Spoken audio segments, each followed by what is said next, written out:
I hope કે બધા બાળકો એકદમ મજામાં હશે. મારું નામ છે જયદીપ અને લર્ન ફિઝિક્સના એજ્યુકેશન પ્લેટફોર્મ ઉપર આપ સૌનું ખૂબ ખૂબ સ્વાગત છે.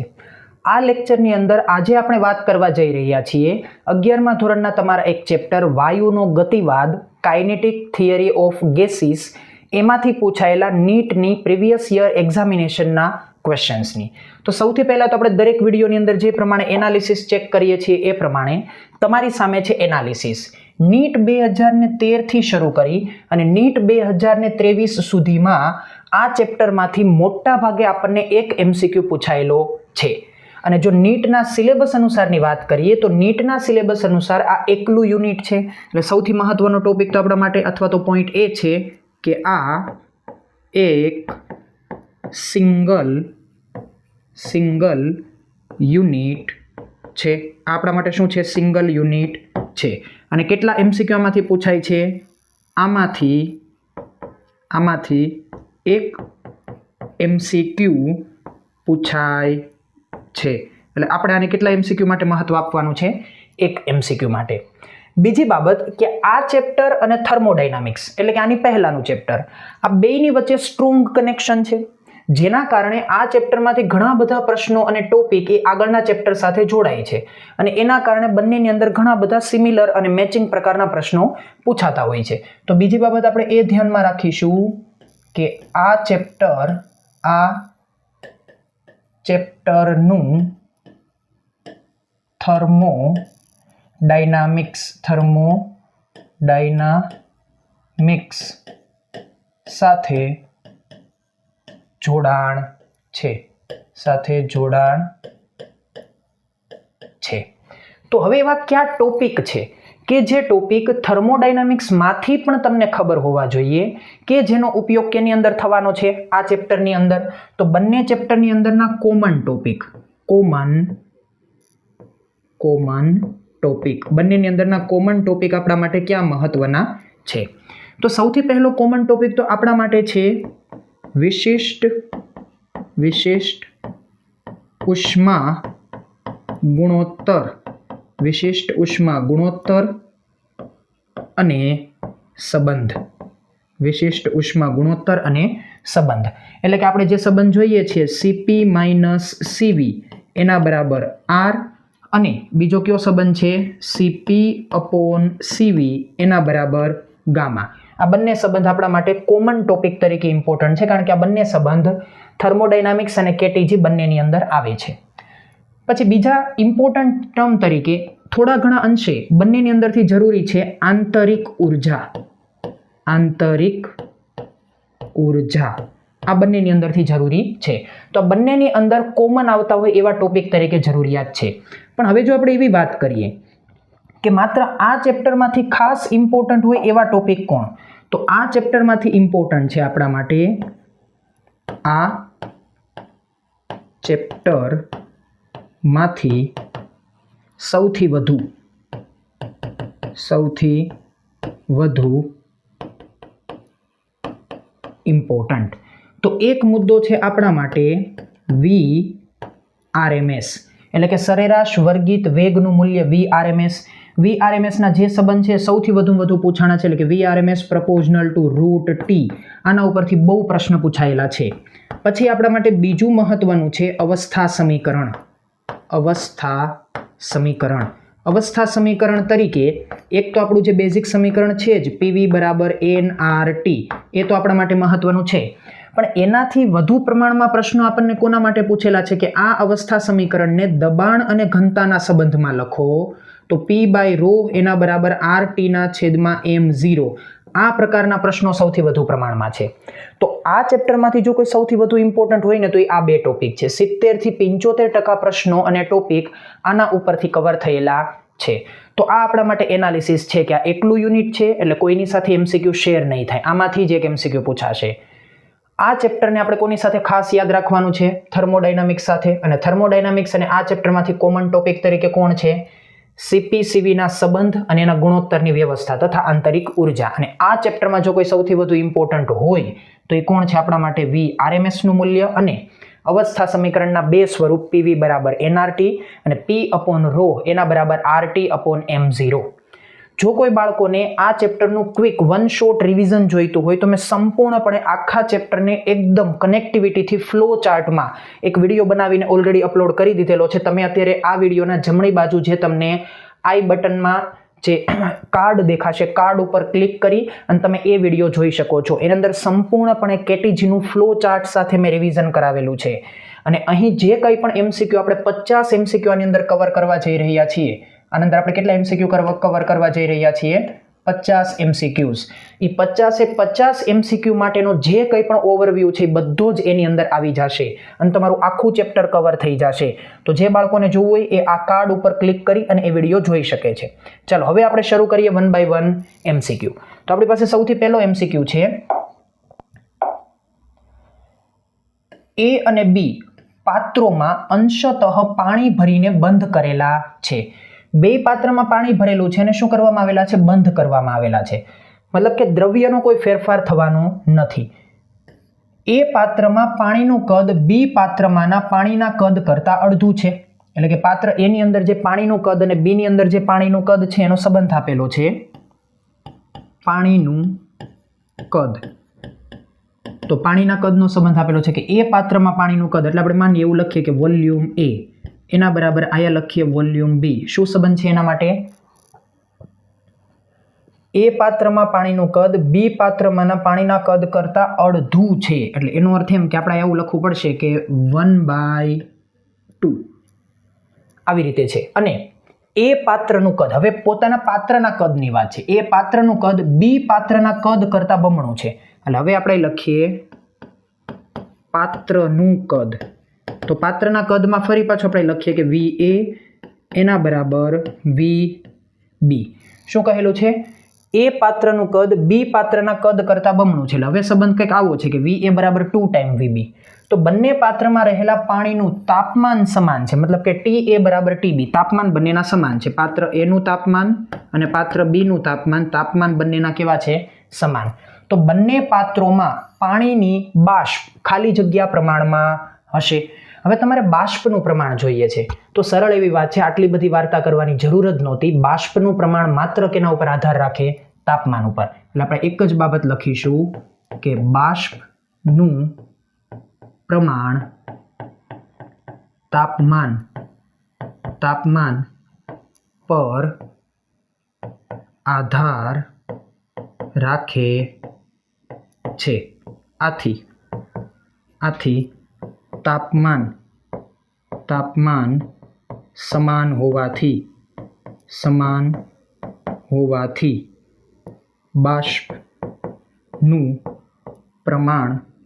બાષ્પનું પ્રમાણ પણ કેવું થશે?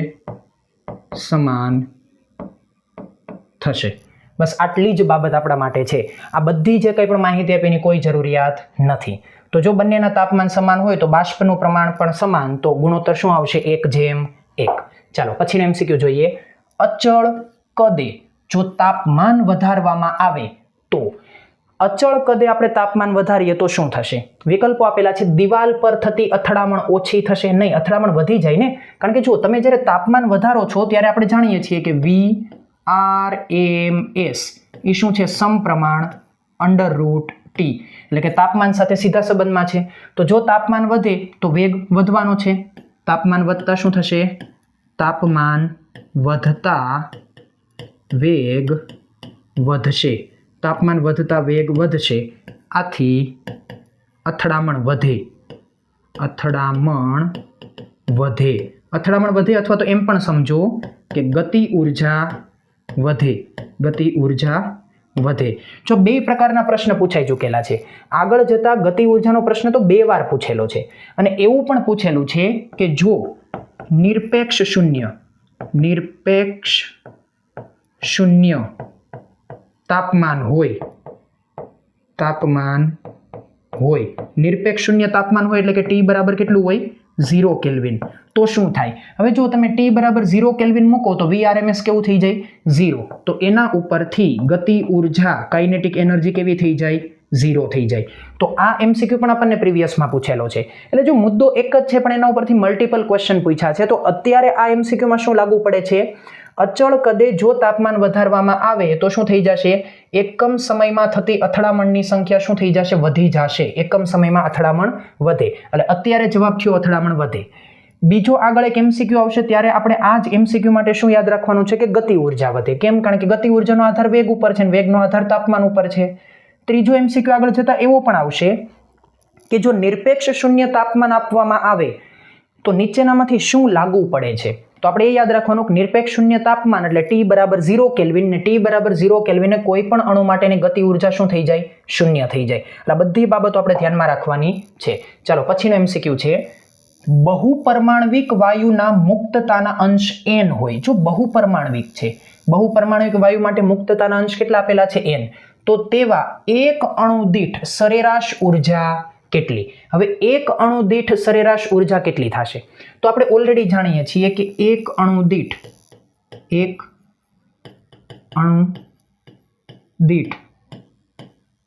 સરેરાશ ઉર્જા, એના માટે આપણી પાસે શું સમીકરણ છે? E બરાબર F/2 kBT.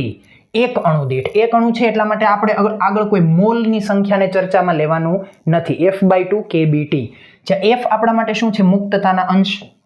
F આપણા માટે શું છે? મુક્તતાના અંશ. પણ એ મુક્તતાના અંશ આપણને અહીં શું આપવામાં આવેલા છે? n. એટલે આપણે શું લખી નાખીએ? n. તો આ સમીકરણ માટે શું બની જશે? n/2 kBT. આવો સંબંધ બનશે.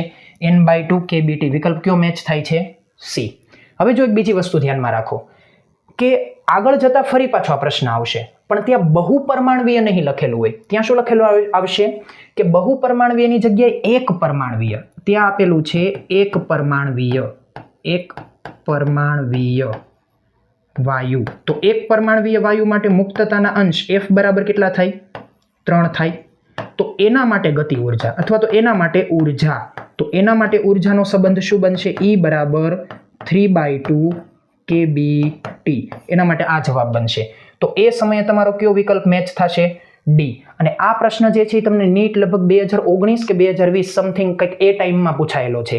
એટલે જો આ બધા MCQ એક વખત આવી રીતે, બીજી વખત આવી રીતે એટલે આપણને પૂછાયેલા છે. એટલે હું તમને અહીં એક MCQ આવે ત્યારે આવો જ બીજો MCQ ક્યારે પૂછાણો છે એ કમ્પેર કરાવું છું. એટલે તમને ખબર પડે કે મોટી મોટી બુકોને કમ્પેર કરવાની જરૂર નથી. માત્ર પ્રીવિયસ યર ક્વેશ્ચન પકડો, સારી રીતે બધી પ્રિપેરેશન થઈ જશે. પછીનો MCQ છે કોઈ એક વાયુ માટે વિશિષ્ટ ઉષ્માનો ગુણોત્તર ગામા બરાબર કેટલો છે? 1.5. તો આપણે ગામા બરાબર આપેલું છે 1.5. એને આપણે લખી નાખીએ ગુણોત્તર સંબંધમાં સરળ રીતે 3/2. તો આ વાયુ માટે શું CP અથવા તો CV ના સમીકરણ જોઈએ છે. હવે CP કે CV ના સમીકરણને કયા પદમાં આપેલા છે? R ના પદમાં આપેલા છે. તો આપણે એવું કંઈક કરીએ કે CP અને CV નો સંબંધ જે R અને ગામાનો છે એનો ઉપયોગ કરી અને એના ઉપરથી સમીકરણને કંઈક તૈયાર કરવાની કોશિશ કરીએ. તો આપણે લખી શકીએ કે ભાઈ CP - CV એના બરાબર શું થાય છે? R. બીજું કે આપણી પાસે એક બીજો સંબંધ છે કે CP/CV એના બરાબર ગામા, અને ગામા આપણને આપેલું છે 3/2 એટલે એક બીજો સંબંધ છે 3/2. હવે આપણે એવું કરીએ કે આ સમીકરણમાંથી એક વખત આપણે CP ને કરતા બનાવીએ અને કઈ કિંમત મળશે. એ કિંમતને CP તરીકે કેમાં મૂકી દઈએ? આની અંદર. એટલે કંઈક આપણને CV નો જવાબ મળશે. એવું જ ફરી પાછું આપણે શું કરીએ કે આ સમીકરણની અંદરથી CV ને કરતા બનાવીએ અને એની કંઈક કિંમત મેળવીને આ સમીકરણમાં CV ના સ્થાને મૂકી દઈએ. એટલે આપણને કોનો જવાબ મળશે? CP નો જવાબ મળશે. તો બેયને એક એક વખત આપણે કોશિશ કરીએ અને જોઈએ આમાંથી કયો વિકલ્પ મેચ થાય. કારણ કે આપણને બે વિકલ્પ CV ના આપ્યા છે અને બે વિકલ્પ CP ના આપ્યા છે. એટલે આપણે બે કાર્ય કરવા પડશે જ. તો આપણે સૌથી પહેલા આના ઉપરથી લઈએ કે CP એના બરાબર શું થઈ જાય? 3/2 CV. આવું કંઈક બની જાય. હવે આને આપણે કેની અંદર મૂકી દઈએ? આપણા આ સમીકરણ નંબર 1 માં. તો સમીકરણ નંબર 1 ઉપર થઈ શું લખી શકાય?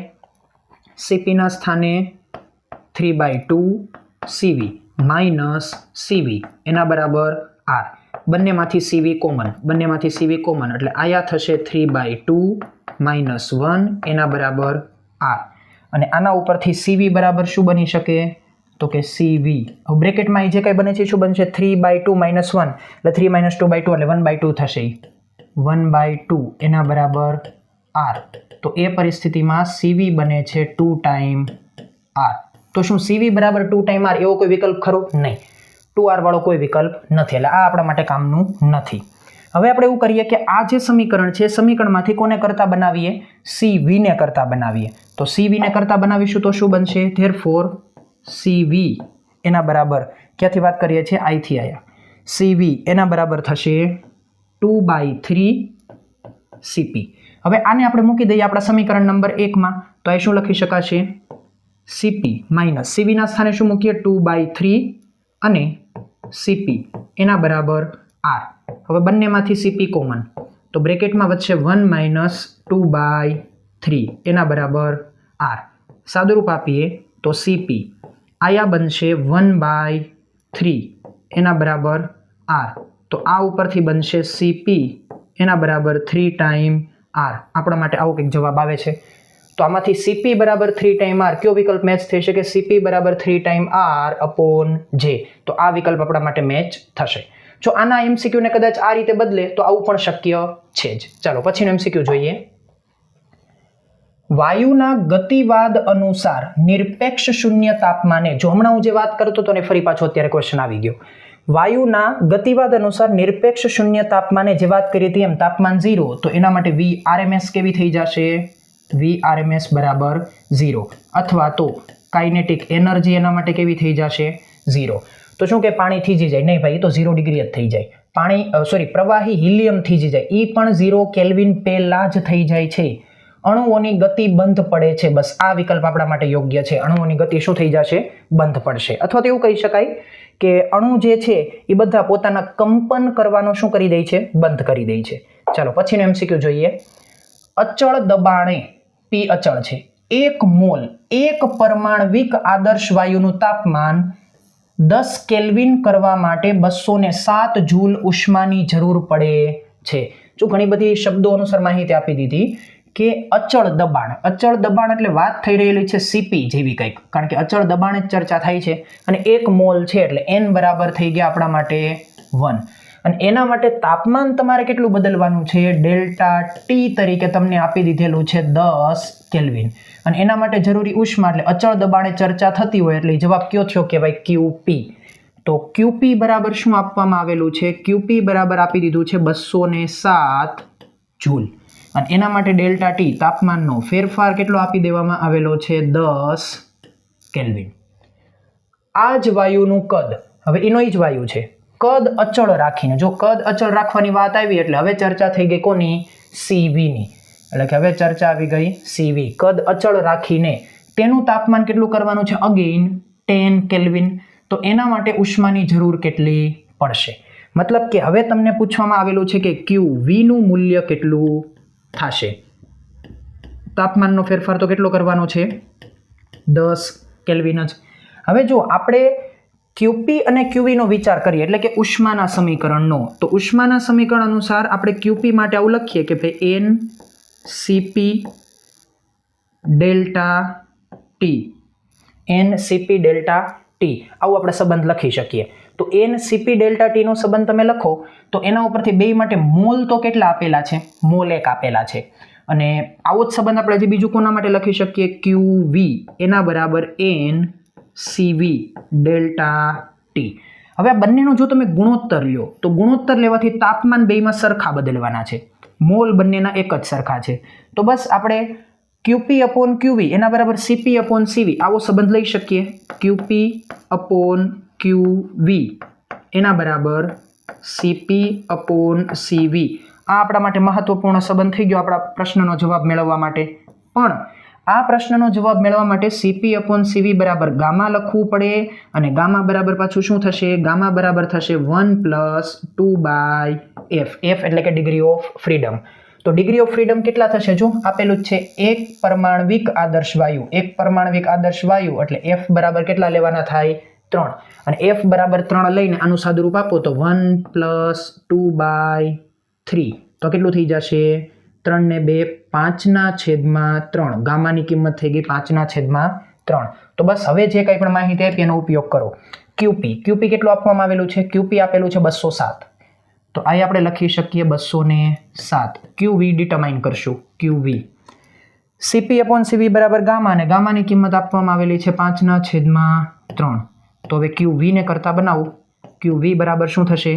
207 એને ગુણ્યા થશે 3 અને એને ભાગ્યા થશે 5. તો આનો જવાબ શું આવશે?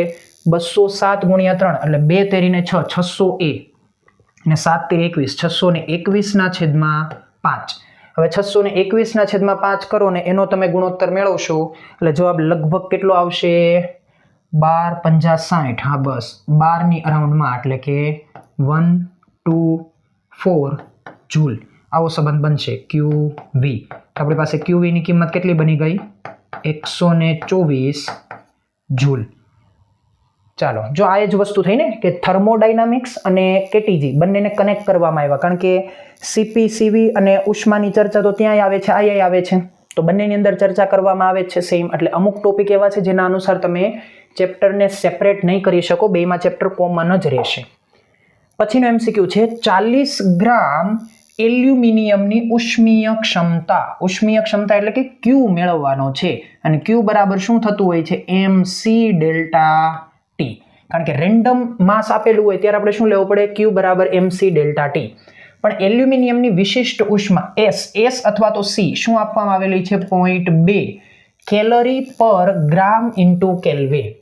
હવે જો તમારે જોઈએ છે એલ્યુમિનિયમની ઉષ્મીય ક્ષમતા Q, તો Q આપણને ઉર્જાના એકમ તરીકે જૂલ અથવા તો કેલરીમાં મળે, પણ વિકલ્પ ચેક કરો. વિકલ્પમાં શું આપેલું છે? જૂલ આપેલો છે. મતલબ કે આ 0.2 કેલરીને કેમાં બદલવા પડશે? જૂલમાં. એટલે મલ્ટીપ્લાય કરો 4.2 થી, ત્યારે જવાબ બનશે જૂલ પર ગ્રામ ઇન્ટુ કેલ્વિન. આપણે આવો ઉપયોગ કરવાનો થશે.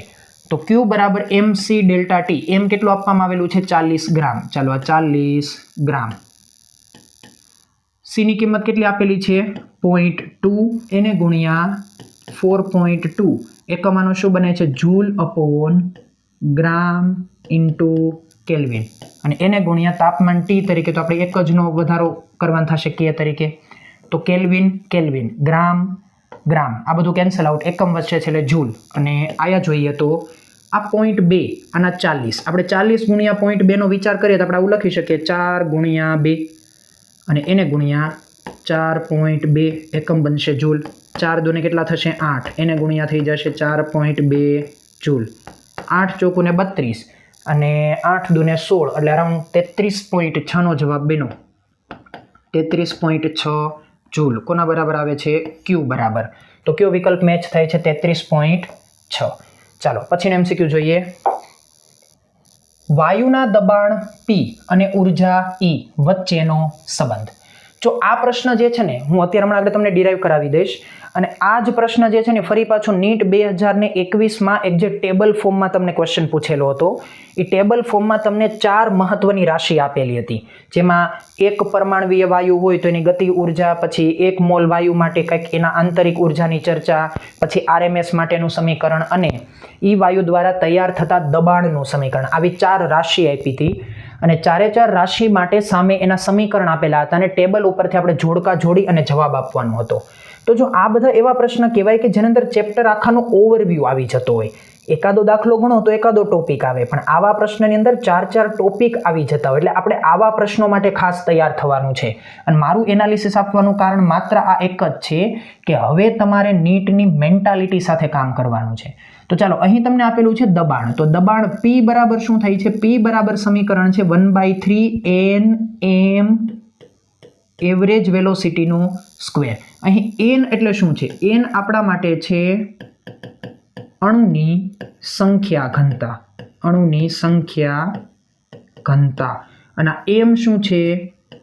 એક અણુનું દળ. એક અણુનું દળ, આવું કંઈક છે.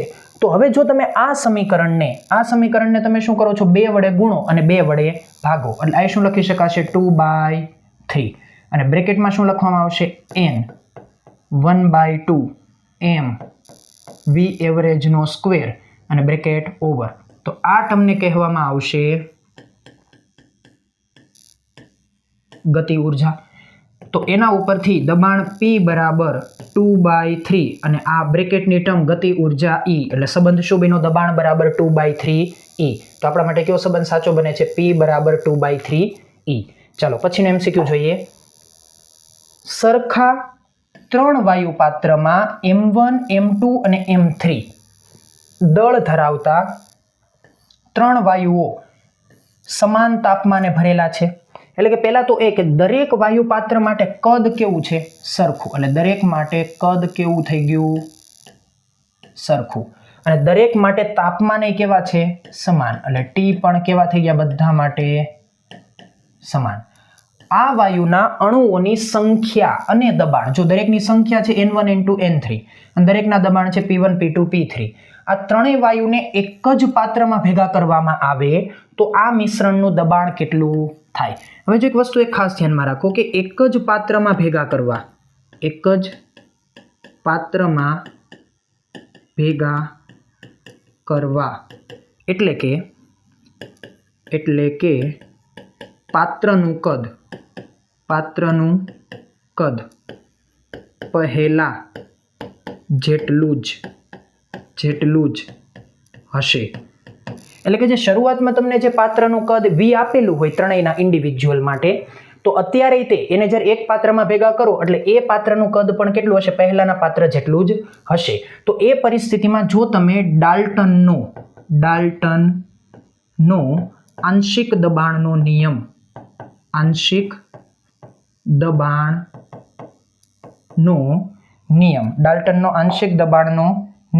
જો એ નિયમ અનુસાર તમે ચાલો તો એ નિયમમાં ઓલરેડી મેં રિવિઝન વખતે એવું કહેલું છે, ડાલ્ટનનો આંશિક દબાણનો નિયમ, કે જ્યારે તમારી પાસે આવો પ્રશ્ન હોય ત્યારે P ટોટલ બરાબર શું થશે? P ટોટલ બરાબર દરેકના આંશિક દબાણનો સરવાળો. પણ એના માટે કન્ડિશન આપણે શું બનાવેલી છે કે એ જે પાત્રોનું પહેલા જે કદ હતું, જ્યારે એને એકબીજા સાથે ભેગા કરવામાં આવે ત્યારે પણ પરિણામી પાત્રનું કદ કેટલું હોવું જોઈએ? એની પહેલા જેટલું. તો શું છે કે આ ગુણોત્તર સંબંધમાં બધી બાજુથી કદ સરખું જળવાવાથી, તાપમાન સરખું જળવાવાથી આપણા માટે કયો સંબંધ બની શકે? P બરાબર P1 + P2 + P3. તો આ બાબત હું ઓલરેડી તમને એ ઓવરવ્યુની અંદર વન શોર્ટ રિવિઝનમાં કવર કરાવી ચૂકેલો છું. એટલા માટે જ મેં એ પ્રાયોરિટી બનાવી લીધી, જે MCQ ઓલરેડી પૂછાણા છે એને ટોપિક સાથે જોડવા.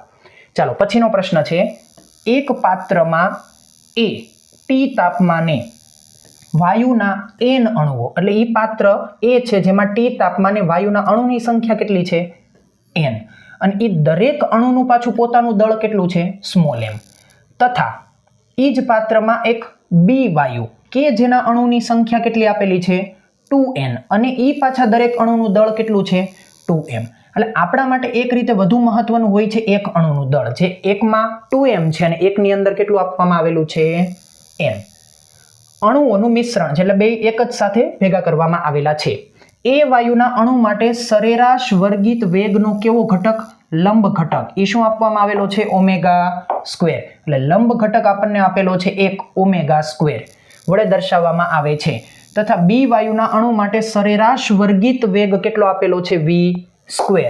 તો ω²/v² શું થશે?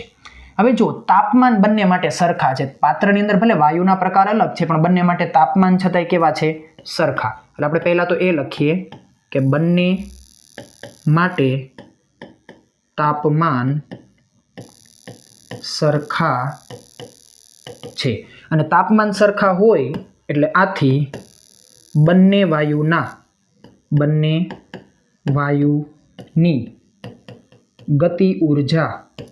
વાયુની ગતિ ઉર્જા કેવી થાય?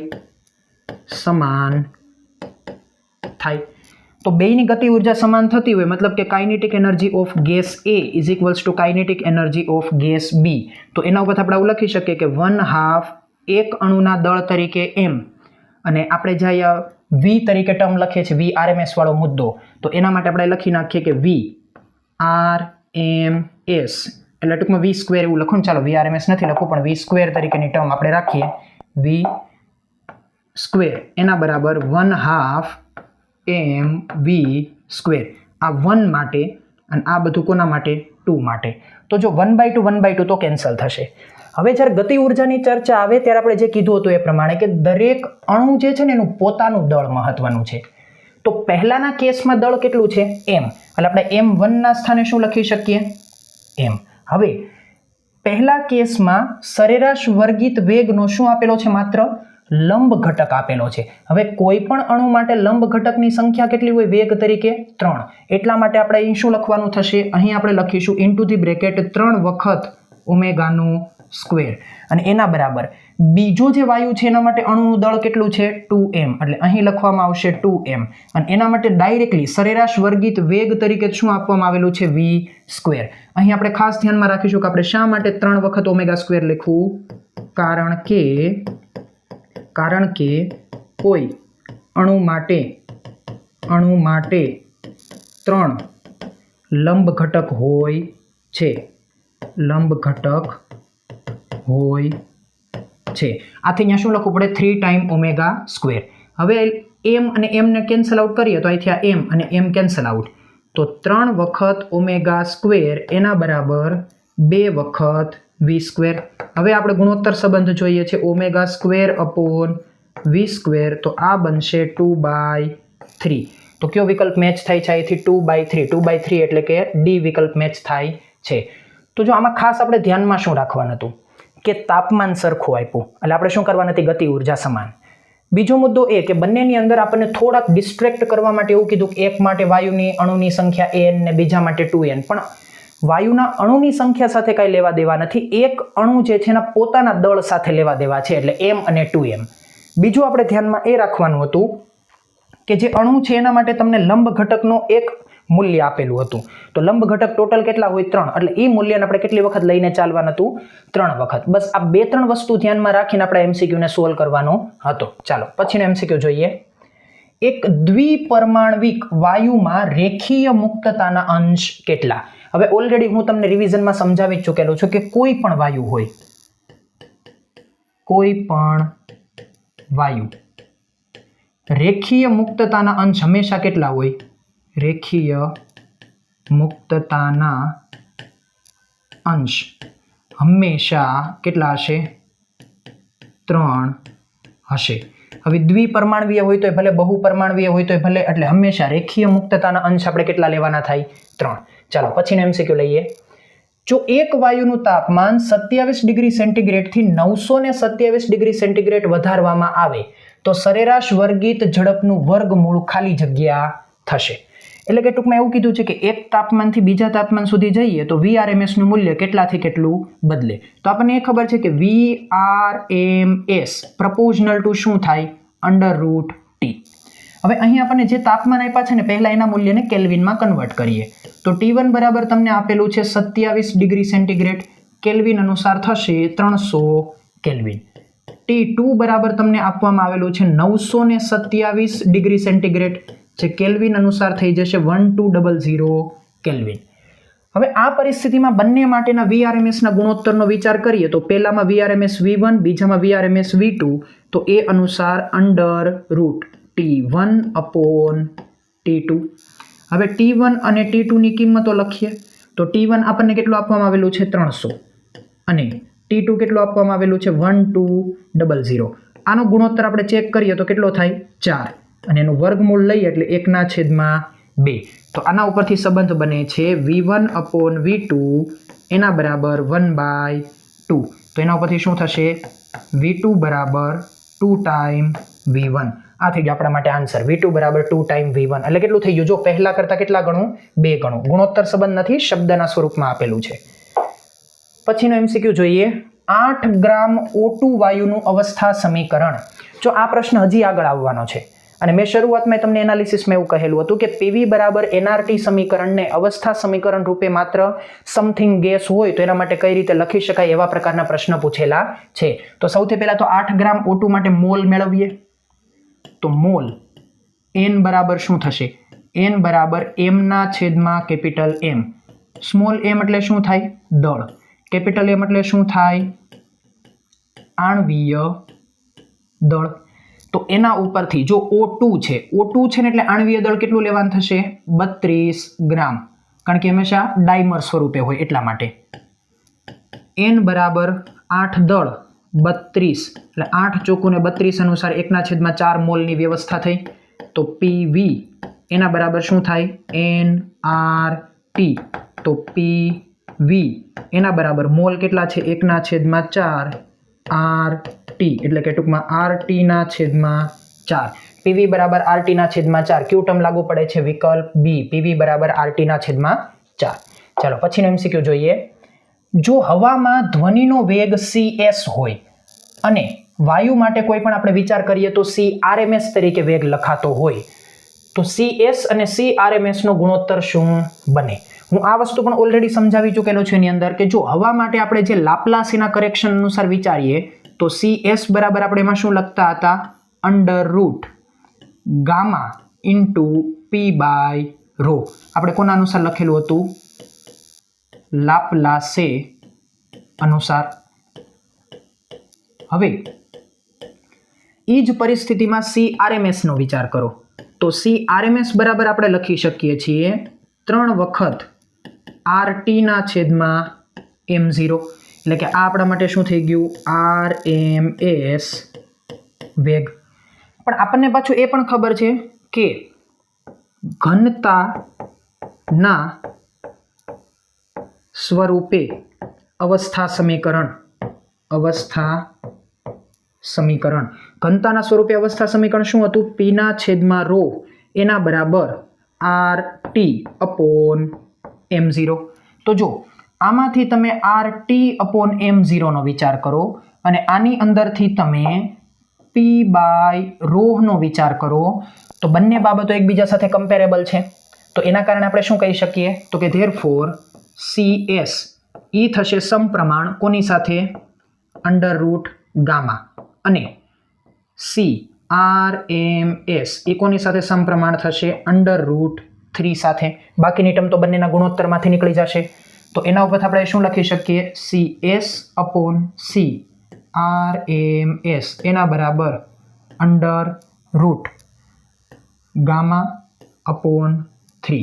પણ આપણે CS ને કરતા જોઈએ છે એટલે CS બરાબર γ/3 રૂટને લખી શકીએ 1/2 ઇન્ટુ CRMS. આવો સંબંધ બને છે. તો કયો વિકલ્પ મેચ થાય છે? વિકલ્પ મેચ થાય છે C.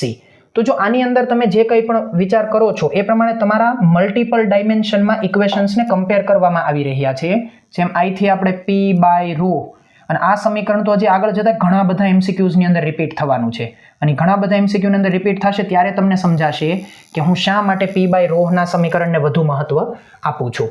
ચાલો પછીનો MCQ જોઈએ.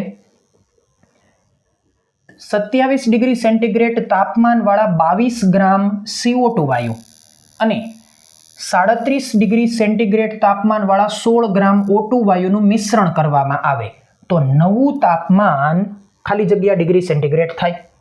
હવે જો આ મુદ્દાને હું ઓલરેડી પહેલા જે વન શોટ રિવિઝન લીધું એની અંદર હું સમજાવી ચૂકેલો છું કે આવો MCQ પૂછાયેલો છે.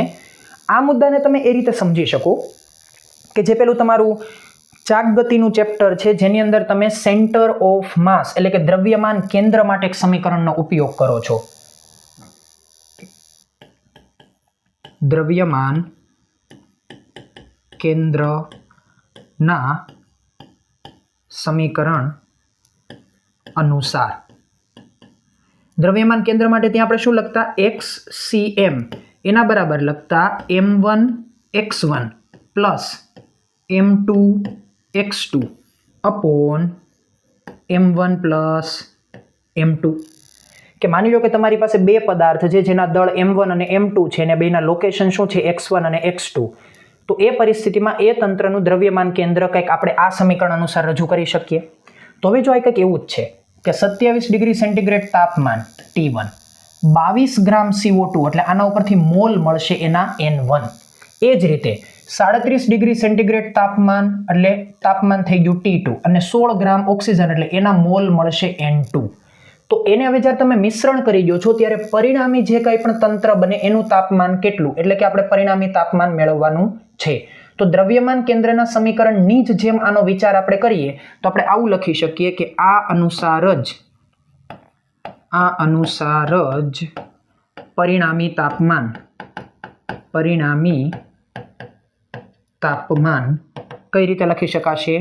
ટી ફાઇનલ એના બરાબર મોલ N1 તાપમાન T1 મોલ N2 તાપમાન T2 એના છેદમાં મોલ N1 વત્તા મોલ N2. તો જો આ સમીકરણમાં મોલ એટલે કે આ સમીકરણમાં મોલ N1 એમાં શું છે આપણા માટે? દળ M1. એટલે ટૂંકમાં 1 ન કહીએ તો પણ આપણે એવું કહી શકીએ કે મોલ એટલે ટૂંકમાં આપણા માટે શું છે? દળ. એટલે મોલ N એ આપણા માટે છે દળ M. એ જ રીતે તાપમાન T જે આપણા આ સમીકરણ માટે સ્થાન તરીકે કોની સાથે છે? x ની સાથે. તો આ રીતની કમ્પેરિઝન ઉપરથી આપણે બે સમીકરણનો વિચાર કરી શકીએ. ચાલો તો હવે જરૂરિયાત છે આપણે મોલની. તો મોલ આપણે મેળવી લઈએ. CO2 ના મોલ. CO2 ના મોલ N1 બરાબર શું થશે? એનું દળ કેટલું છે? 22 ગ્રામ. અને CO2 માટે આણ્વીય દળ આપણને ખબર છે 44 થવાનું છે, એટલે એના મોલ થઈ ગયા 1/2. એ જ રીતે O2 ના મોલ, ઓક્સિજનના મોલ. તો ઓક્સિજનના મોલ N2 એના બરાબર ઓક્સિજન માટે આપેલું છે 16 ગ્રામ, એનું આણ્વીય દળ થાય 32, તો આ પણ થઈ જશે 1/2. હવે બંનેના મોલ મળી ગયા. બંનેના તાપમાનને કેમાં બદલવા પડશે? કેલ્વિનમાં. તો CO2 માટે તાપમાન તમને કેટલું આપવામાં આવેલું છે? 27. એટલે T1 બની જશે આપણા માટે 300 કેલ્વિન અને T2 37 આપેલું છે, તો એ બની જશે 310 કેલ્વિન. બસ હવે એ કિંમત અનુસાર આપણે આ સમીકરણનો યુઝ કરીએ, જે આપણું સમીકરણ છે એ. તો એના ઉપરથી શું બનશે? ધેરફોર ટી ફાઇનલ એના બરાબર પહેલાના મોલ 1/2 એટલે કે CO2 એના માટે તાપમાન કેટલું છે? 300. પછી વત્તા ઓક્સિજનના મોલ પણ 1/2 એના માટે તાપમાન છે 310 ડિવાઇડેડ બાય બંનેના મોલ એટલે 1/2 પ્લસ 1/2. તો આના ઉપરથી 300/2 એટલે એ થઈ જશે 150 વત્તા 310/2 એટલે એ થઈ જશે 155 અને અડધું વત્તા અડધું એટલે એ થઈ જશે 1. હવે 150 વત્તા 155 એટલે આ બન્યા 305, પણ આ થઈ ગયું કેલ્વિન. હવે જો તમને તો વિકલ્પ કેમાં આપવામાં આવેલો છે? ડિગ્રી સેન્ટીગ્રેડમાં કેટલા થશે? તો એ અનુસાર તાપમાનને આપણે ડિગ્રી સેન્ટીગ્રેડમાં મેળવવું હોય તો 305 માઇનસ 273 એટલે ટૂંકમાં 27 ને હજી 5, 27 ને 5 એટલે અરાઉન્ડ 33 કે 32 વાળો મુદ્દો લાગુ પડ્યો એટલે કેટલા થઈ જશે? અહીંયા 32 ડિગ્રી સેન્ટીગ્રેડ. તો 32 નો ફિગર કોણ મેચ થાય છે? વિકલ્પ એ. ચાલો પછીનો MCQ જોઈએ. 0 કેલ્વિન તાપમાને નીચેનામાંથી વાયુના કયા ગુણધર્મ શૂન્ય હોય છે? જો ઓલરેડી હું આગળ જે વાત કરી ચૂકેલો હતો એ જ મુદ્દો આવ્યો તો કોણ શૂન્ય થઈ જશે? ગતિ ઉર્જા. કારણ કે ગતિ ઉર્જા અને વેગ એકબીજા સાથે સીધા સંબંધમાં છે. પછી આવે છે ત્રિપરમાણવીય અણુ માટે મુક્તતાના અંશ કેટલા? હવે ત્રિપરમાણવીય હોય તોય ભલે, બહુપરમાણવીય હોય તોય ભલે, મુક્તતાના અંશ એના માટે કેટલા લાગુ પડશે? 6. ચાલો પછીનો MCQ જોઈએ. અચળ તાપમાને રહેલા વાયુના અણુઓ વચ્ચેનું અંતર બમણું થાય તો તેનું દબાણ કેટલા ભાગનું થશે? હવે તાપમાન અચળ છે એટલે T બરાબર તમને કેટલું આપવામાં આવેલું છે? અચળ. શું એમાં બદલવાનું કહે છે? વાયુના અણુ વચ્ચેનું અંતર બમણું થાય. હવે જો અણુ વચ્ચેનું અંતર બમણું કરું એટલે ક્યાંક ને ક્યાંક કદ વધવાનું છે, એટલે કે કદની માહિતી થઈ. અને એના આધારે દબાણ એટલે કે P માં શું બદલાવ આવશે એ તમારા માટે થઈ ગયું ક્વેશ્ચન માર્ક. તો આના ઉપરથી આપણે એવું વિચારી શકીએ કે અવસ્થા સમીકરણ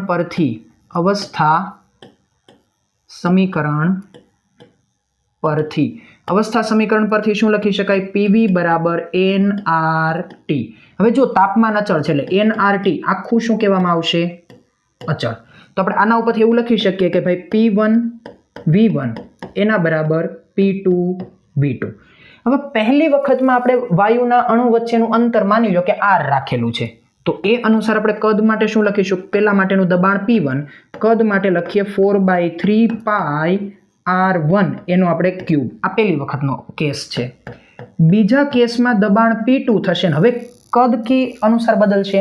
તો જો અંતર આપણને કેટલું કરવા માટે કહેલું છે? બમણું કરવા માટે. તો અહીં આપણે લખી શકીએ 4/3 πr2. R2 એટલે શું લખવામાં આવશે? 2 ટાઈમ R1 બમણું કરવાનું છે અને એનું અહીં આપણે શું લખીશું? Cube bracket over. હવે જે કાંઈ પણ સરખું છે ઉડાડી દો, એટલે ઓછું લખવું પડે, 4/3 પાઈ પાઈ, આ બધું કેન્સલ આઉટ. તો એના ઉપરથી આયા બનશે P1 R1 નો ક્યુબ, આયા બનશે P2 2 ટાઈમ R1 નો ક્યુબ, એટલે આ બનશે 8 વખત R1 નો ક્યુબ. તો R1 નો ક્યુબ પણ કેન્સલ આઉટ. તો આપણે નવું દબાણ જોઈએ છે, નવું દબાણ એટલે કે P2. તો P2 બરાબર શું થશે? P1 એના છેદમાં 8. એટલે આપણે એવું કહી શકીએ કે દબાણ શું થશે? 8માં ભાગનું થશે, એટલે કે 1/8. આ રીતનો કંઈક જવાબ બનશે, 1/8. તો જો ફરી પાછું આપણે આમ સામાન્ય રીતે વિચારો ને કે ભાઈ PV બરાબર nRT, તમને એમ કે સમતાપી પ્રક્રિયા છે અને એમ કે દબાણ આટલું, કદ આટલું, એવું નથી કીધું. આમાં તમને આ ટોપિકને કોના માટે જોડી દીધો? કેટીજી અનુસાર વાયુના અણુ માટે. અને વાયુના અણુ માટે જોડીને તમને એમ કીધું કે ભાઈ આવી રીતે અંતર બદલવામાં આવે તો દબાણમાં શું ફેરફાર થાય. એટલે શબ્દ પ્રયોગોનો ખેલ છે, પણ પ્રશ્નોના પ્રકાર બધા એના એ જ છે. ચાલો પછીનો પ્રશ્ન, નીચેનામાંથી મુક્તતાના અંશો માટેનું સાચું સમીકરણ કયું છે? ડિગ્રી ઓફ ફ્રીડમ માટે સાચું સમીકરણ જોઈએ છે, એફ અને ગામા વચ્ચેના સંબંધ અનુસાર જવાબ જોઈએ છે. તો આપણે જાણીએ છીએ કે ગામા બરાબર શું થાય? 1 + 2/f. પણ આની અંદર દરેકમાં f ને કરતા બનાવેલો છે, f ને કરતા બનાવેલો, આપણે આને સાદું રૂપ આપીએ તો આપણે એવું લખી શકીએ કે 2/f એના બરાબર ગામા -1, એટલે કે 1 ને આપણે ડાબી બાજુ લઈ જઈએ છીએ. હવે એના ઉપરથી આપણે એવું લખી શકીએ કે 2 ના છેદમાં ગામા -1 એના બરાબર f, એટલે કે f ને આપણે કરતા બનાવ્યા. તો 2 ના છેદમાં ગામા -1 f શું આવે છે? ગામા -1 f ની સાથે. ચાલો તો આપણા માટે આ વિકલ્પ સાચો બની ગયો. હવે આપણે અડધા MCQ કવર કર્યા. અડધા MCQ પછી બાળકો જો જોતા હોય તો મને પણ ખબર પડે, એટલા માટે તમારી સામે પ્રેક્ટિસ ક્વેશ્ચન છે. વાયુઓમાં સરેરાશ મુક્ત ગતિપથ ખાલી જગ્યા એંગસ્ટ્રોમના ક્રમનો હોય છે. તમારી સામે 4 વિકલ્પ છે. 4 વિકલ્પમાંથી જે સાચો જવાબ હોય એ જવાબ તમારે કમેન્ટની અંદર રિપ્લાય કરવાનો છે, અને જેનો જવાબ સાચો હશે એની કમેન્ટને હું લાઇક સાઇન આપી દઈશ, એટલે બીજા બાળકોને પણ ખબર પડે. અને સૌથી મોટું તો મને ખબર પડે કે કેટલા બાળકોએ અત્યાર સુધીમાં વિડીયો જોયેલો છે. ચાલો હજી આપણે કન્ટિન્યુ જ કરીએ છીએ. આના પછી જોઈએ છીએ નેક્સ્ટ ક્વેશ્ચન. ચાલો નેક્સ્ટ માટે, સમાન દળ, કદ અને દબાણ ધરાવતા બે વાયુઓ O2 અને H2 માટે TO/TH બરાબર ખાલી જગ્યા. આપણને બે વાયુ આપવામાં આવેલા છે, ઓક્સિજન અને હાઇડ્રોજન, અને બંને કેવા પ્રકારના છે? દ્વિપરમાણવીય પ્રકારના. આપણે જોઈ શકીએ છીએ O2 અને H2. એ બંને વાયુ માટે 3 એવી રાશિઓ છે જે સમાન આપેલી છે. એક એમનું દળ, પછી એમનું કદ અને પછી એમનું દબાણ. તો પહેલા તો આપણે એ લખીએ કે સમાન રાશિઓ. કઈ કઈ રાશિઓ સમાન છે? તો સમાન રાશિઓ તરીકે છે દળ, પછી એમનું કદ અને દબાણ. આ 3 રાશિ બંને માટે કેવી છે? સમાન. હવે આ 3 રાશિ ઉપરથી મેળવવાનું શું છે? મેળવવાનું છે બંને માટે તાપમાનનો ગુણોત્તર. તો આપણી પાસે જે અવસ્થા સમીકરણ છે PV બરાબર nRT. તો ચાલો આપણને એવું કહેલું છે કે કદ અને દબાણ સમાન, એટલે કે P અને V સમાન, એટલે કે બંને માટે જ્યારે ગુણોત્તર લેશું ત્યારે P અને V તો દૂર થઈ જશે. R તો આમ પણ આપણને ખબર છે કે અચળાંક છે, એટલે એ પણ દૂર થઈ જશે. પણ જે માહિતી દળની આપેલી છે એને આપણે મોલની અંદર બદલવી પડશે. એટલે આપણે એવું જાણીએ છીએ કે મોલ બરાબર શું થાય? મોલ N બરાબર દળ m ના છેદમાં આણ્વીય દળ m. એટલે સ્મોલ m શું છે? દળ, અને કેપિટલ M શું છે? આણ્વીય દળ. આવી રીતનો કંઈક અર્થ છે. તો એના ઉપરથી આપણે અવસ્થા સમીકરણમાં આપણા આ n ની કિંમત મૂકી દઈએ તો અવસ્થા સમીકરણ શું બની શકે? PV એના બરાબર સ્મોલ m એના છેદમાં કેપિટલ M RT. હવે જે કંઈ પણ અચળ છે એ બધું દૂર કરીએ તો દબાણ, પછી એનું કદ અને સ્મોલ m અને r, આ બધું અચળ છે એટલે દૂર કરી દઈએ. તો આપણી પાસે પરિણામ રૂપે શું વધે? આણ્વીય દળ m સમપ્રમાણ તાપમાન T. તો બસ હવે આના ઉપરથી આપણે ગુણોત્તર લેવાનો થશે. તો એના ઉપરથી આપણે એવું કહી શકીએ કે તાપમાન કોનું? ઓક્સિજનનું, એના છેદમાં તાપમાન કોનું? હાઇડ્રોજનનું. તો એના બરાબર શું થશે? m આણ્વીય દળ કોનું? ઓક્સિજનનું, અને m આણ્વીય દળ કોનું? હાઇડ્રોજનનું.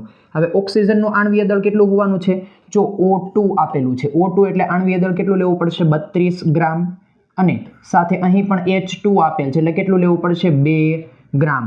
તો MO ઓક્સિજનના આણ્વીય દળ તરીકે અહીં લખીશું 32, અને હાઇડ્રોજન માટે લખવામાં આવશે 2, એટલે આન્સર કેટલો બનશે? 16. તો આના ઉપરથી આપણો જવાબ શું આવે છે? T. Oxygen upon T hydrogen, આ ગુણોત્તર કેટલો બનશે? 16. કયો વિકલ્પ મેચ થાય છે? વિકલ્પ સી. ચાલો પછીનો એમસીક્યુ જોઈએ. 5 ગ્રામ O2 વાયુ માટે અવસ્થા સમીકરણ. આવો પ્રશ્ન આગળ ઓલરેડી આવી ગયો, ત્યારે આપણને કેટલા ગ્રામ આપવામાં આવેલું હતું? લગભગ 8 ગ્રામ કે 4 ગ્રામ એવું કંઈક આપવામાં આવેલું હતું. તો ફરી પાછું અત્યારે આપણે એ જ વ્યવસ્થા જોવાની છે. તો સૌથી પહેલા આપણે શું મેળવવા પડશે? મોલ. તો મોલ N બરાબર શું થશે? દળના છેદમાં આણ્વીય દળ. તો દળ કેટલું આપવામાં આવેલું છે? 5. અને ઓક્સિજનનું આણ્વીય દળ કેટલું થાય? 32. શું આનો કોઈ એક્સ્ટ્રા હવે બીજો કોઈ ગુણોત્તર સાદુ રૂપમાં બની શકે? તો નહીં, બસ એઝ ઇટ ઇઝ રહેવા દઈએ.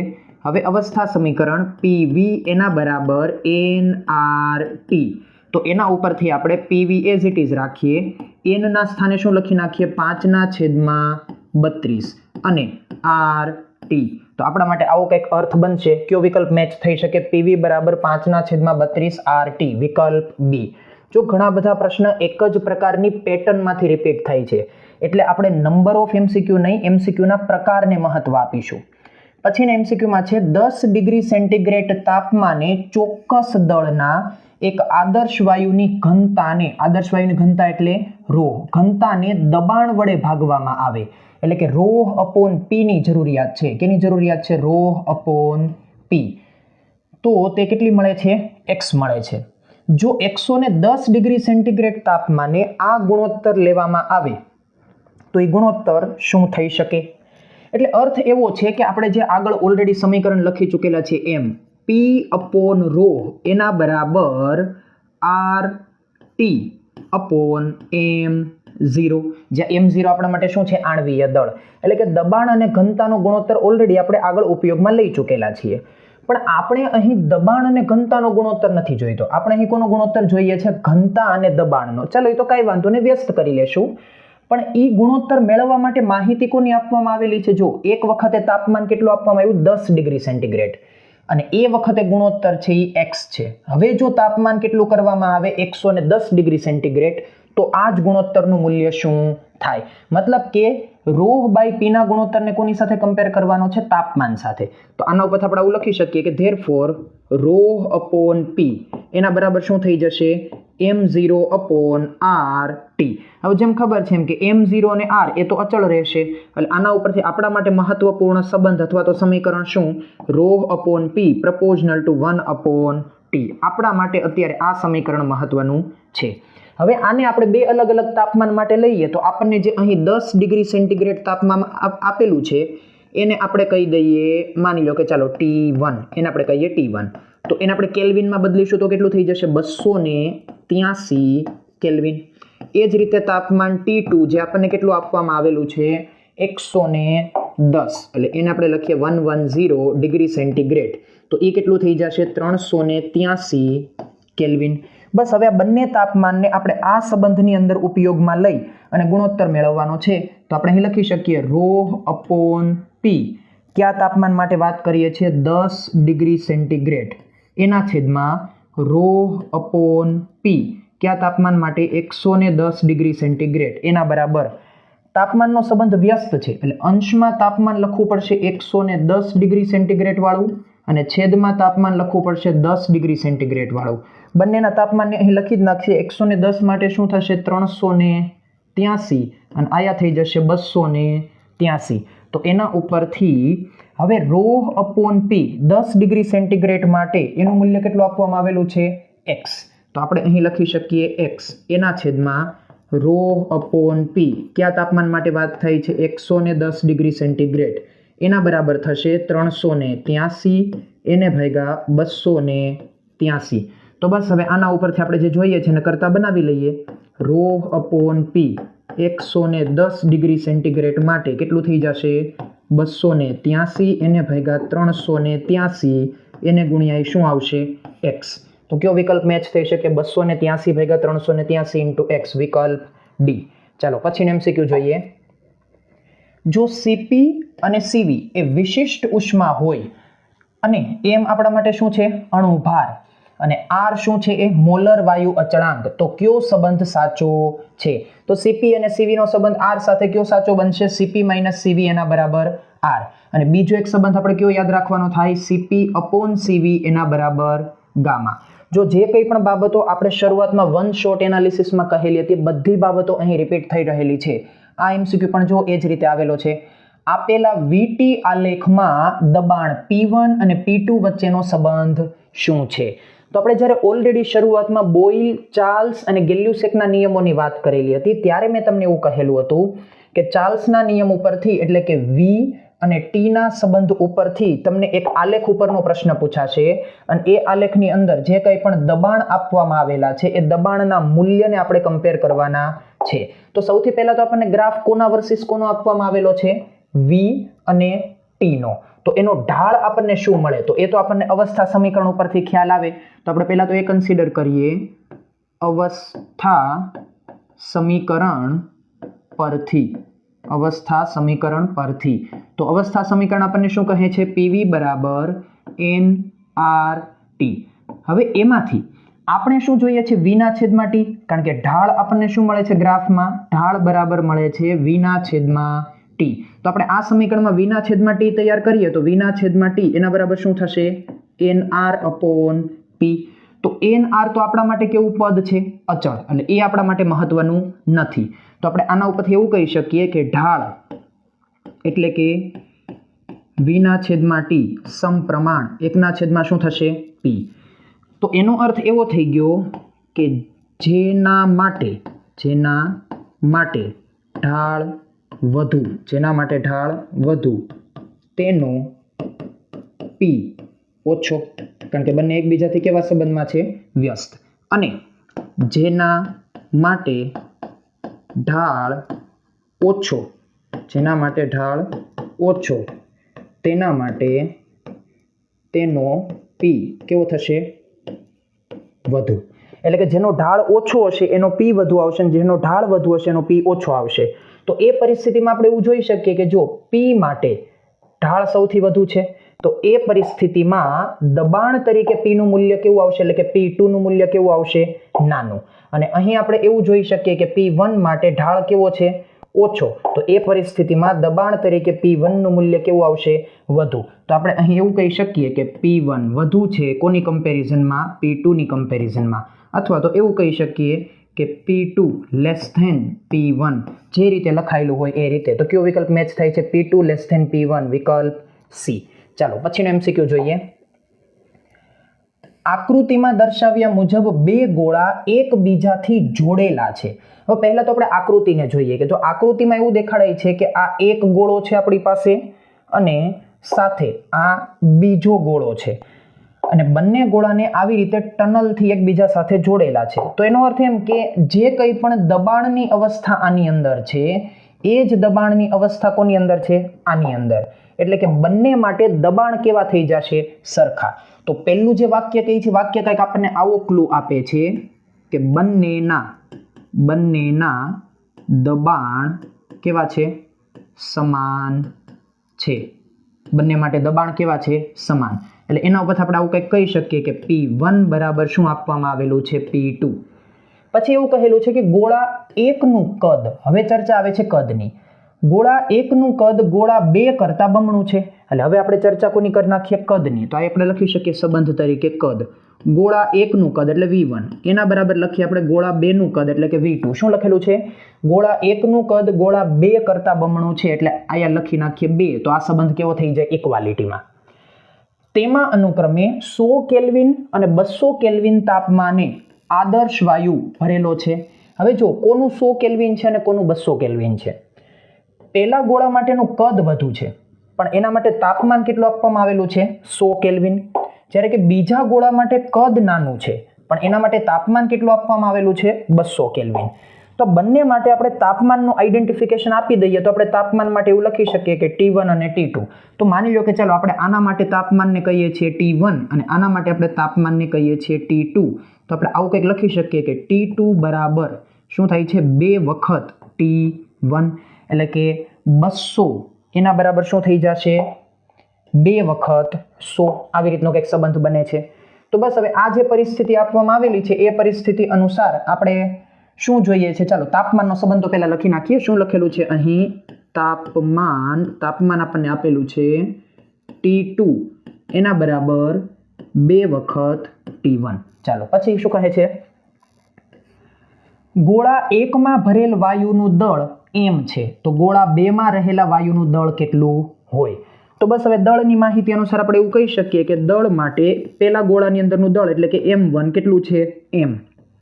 તો ગોળા 2 ની અંદર ભરેલા વાયુના દળને m2 કહીએ તો m2 આપણા માટે શું છે? Question mark.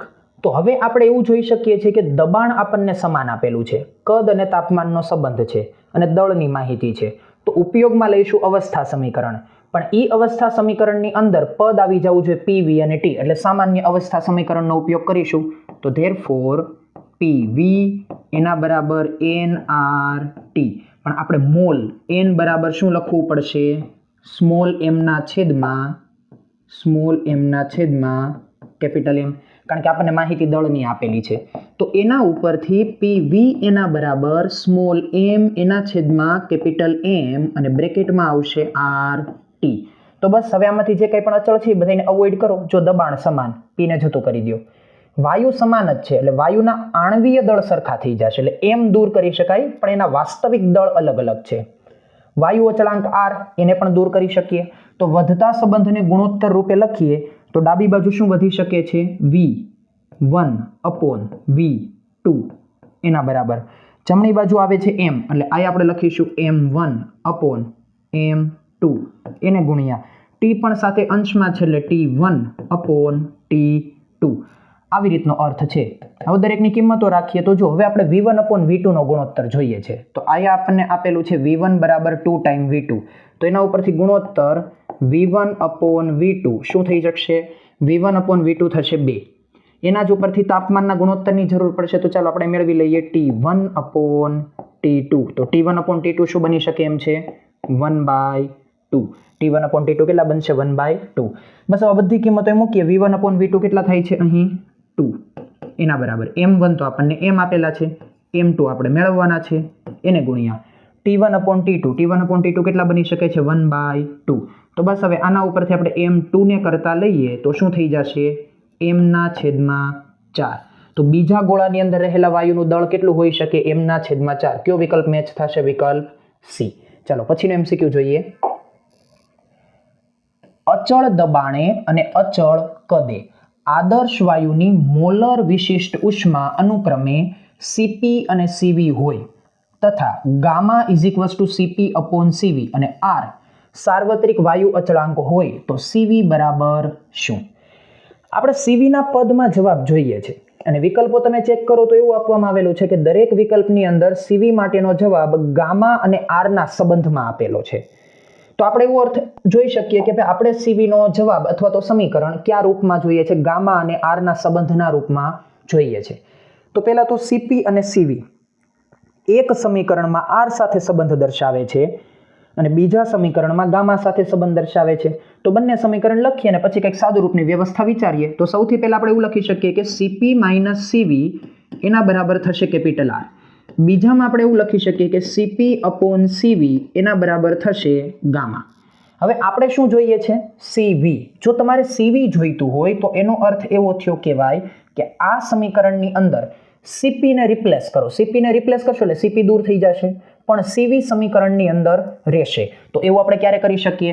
તો આપણી પાસે જે આ સમીકરણ છે ને એ સમીકરણમાંથી Cp ને કરતા બનાવો. તો Cp ને કરતા બનાવે એટલે શું બનશે? Cp બરાબર ગામા ઇન્ટુ Cv. બસ આ જે સંબંધ છે એને ક્યાં રાખી દો? Cp ના જગ્યાએ. તો એના ઉપરથી શું બની શકશે અહીં? Gamma into Cv minus Cv એના બરાબર R. તો બસ બંનેમાંથી હવે Cv કોમન લઈ લો. Cv કોમન લઈએ એટલે ગામા -1 એના બરાબર શું થશે? R. તો Cv ને કરતા બનાવો. Cv બરાબર શું થશે? R ના છેદમાં ગામા -1. R ના છેદમાં ગામા -1 કયું ટર્મ બને છે? R ના છેદમાં ગામા -1. આ કોનો સંબંધ બની ગયો? Cv નો. જો આના MCQ ને કદાચ તમે એવું કર્યું હોત કે તમે Cp ની બદલે Cv ને રિપ્લેસ કરો તો તમને CP ના સંબંધમાં જવાબ મળી શકત અને એના માટે પણ આ MCQ ને પૂછી શકાય. એટલે આ MCQ માં જે રીતે તમારે CV ને પ્રશ્ન પૂછેલો છે એ રીતે તમે કોના માટે મેળવી શકો, CP ની કિંમત પણ મેળવી શકો. ચાલો પછીનો MCQ છે NTP એ 1 ગ્રામ હિલિયમ, એટલે હિલિયમ માટે દળ કેટલું આપવામાં આવેલું છે 1 ગ્રામ. અને હિલિયમ આપણને ખબર છે કેવો છે, એક પરમાણવીય છે, એક પરમાણવીય હોય એટલે એના માટે ડિગ્રી ઓફ ફ્રીડમ એટલે કે મુક્તતાના અંશ કેટલા હોવાના છે 3. નું તાપમાન T1 થી T2 જેટલું ઊંચું લઈ જવા માટે જરૂરી ઉષ્મા ઉર્જાનો જથ્થો કેટલો થાય. હવે આપણે ઉષ્મા ઉર્જાની જરૂરિયાત છે તો ઉષ્મા ઉર્જા Q બરાબર શું થાય, તો કે Q બરાબર થશે NF/2 R ડેલ્ટા T. આવો કંઈક અર્થ થાય ઉષ્મા ઉર્જા માટે. પણ તમે સમીકરણ ચેક કરો, શું સમીકરણમાં ક્યાંય તમને R નું પદ આપેલું છે કે R નું પદ છે? નહીં, R નું પદ નથી. તો આપણે R ની જગ્યાએ કેમાં જવું પડે એમ છે, Na અને Kb. Na અને Kb એટલે કે નંબર ઓફ એવોગેડ્રો અને બોલ્ટ્ઝમાન અચળાંક. તો આપણે અહીં R બરાબર શું લખી શકીએ, R બરાબર Na ઇન્ટુ Kb. એક તો આપણે આવો સંબંધ લખી શકીએ. બીજો મુદ્દો કે તમને હિલિયમનું 1 ગ્રામ દળ આપવામાં આવેલું છે, તો એનો અર્થ એમ કે આપણે એને આ n એટલે શું થઈ ગયા મોલ, તો આપણે એને મોલની અંદર પણ બદલવા પડશે. તો એ મોલ n બરાબર શું થવાના છે, સ્મોલ m ના છેદમાં કેપિટલ M. તો 1 ગ્રામ હિલિયમ. પણ હવે હિલિયમ માટે પોતાનું આણ્વીય દળ કેટલું થશે, તો કે હિલિયમ માટે પોતાનું આણ્વીય દળ થશે 4, એટલે મોલ આપણા માટે કેટલા થઈ ગયા 1/4. પછી બીજું જે પ્રમાણે કીધું એ પ્રમાણે કે એક પરમાણવીય છે એટલે ડિગ્રી ઓફ ફ્રીડમ મુક્તતાના અંશ કેટલા થઈ જશે 3, અને R ના સ્થાને શું લખવું પડશે Na અને Kb. બીજું કે ડેલ્ટા T તાપમાનનો ફેરફાર. તો તાપમાનનો ફેરફાર તમને શું કહેવામાં આવેલું છે, તાપમાનને T1 થી T2 સુધી લઈ જવાનું છે, એટલે ડેલ્ટા T બરાબર થાય T2 - T1.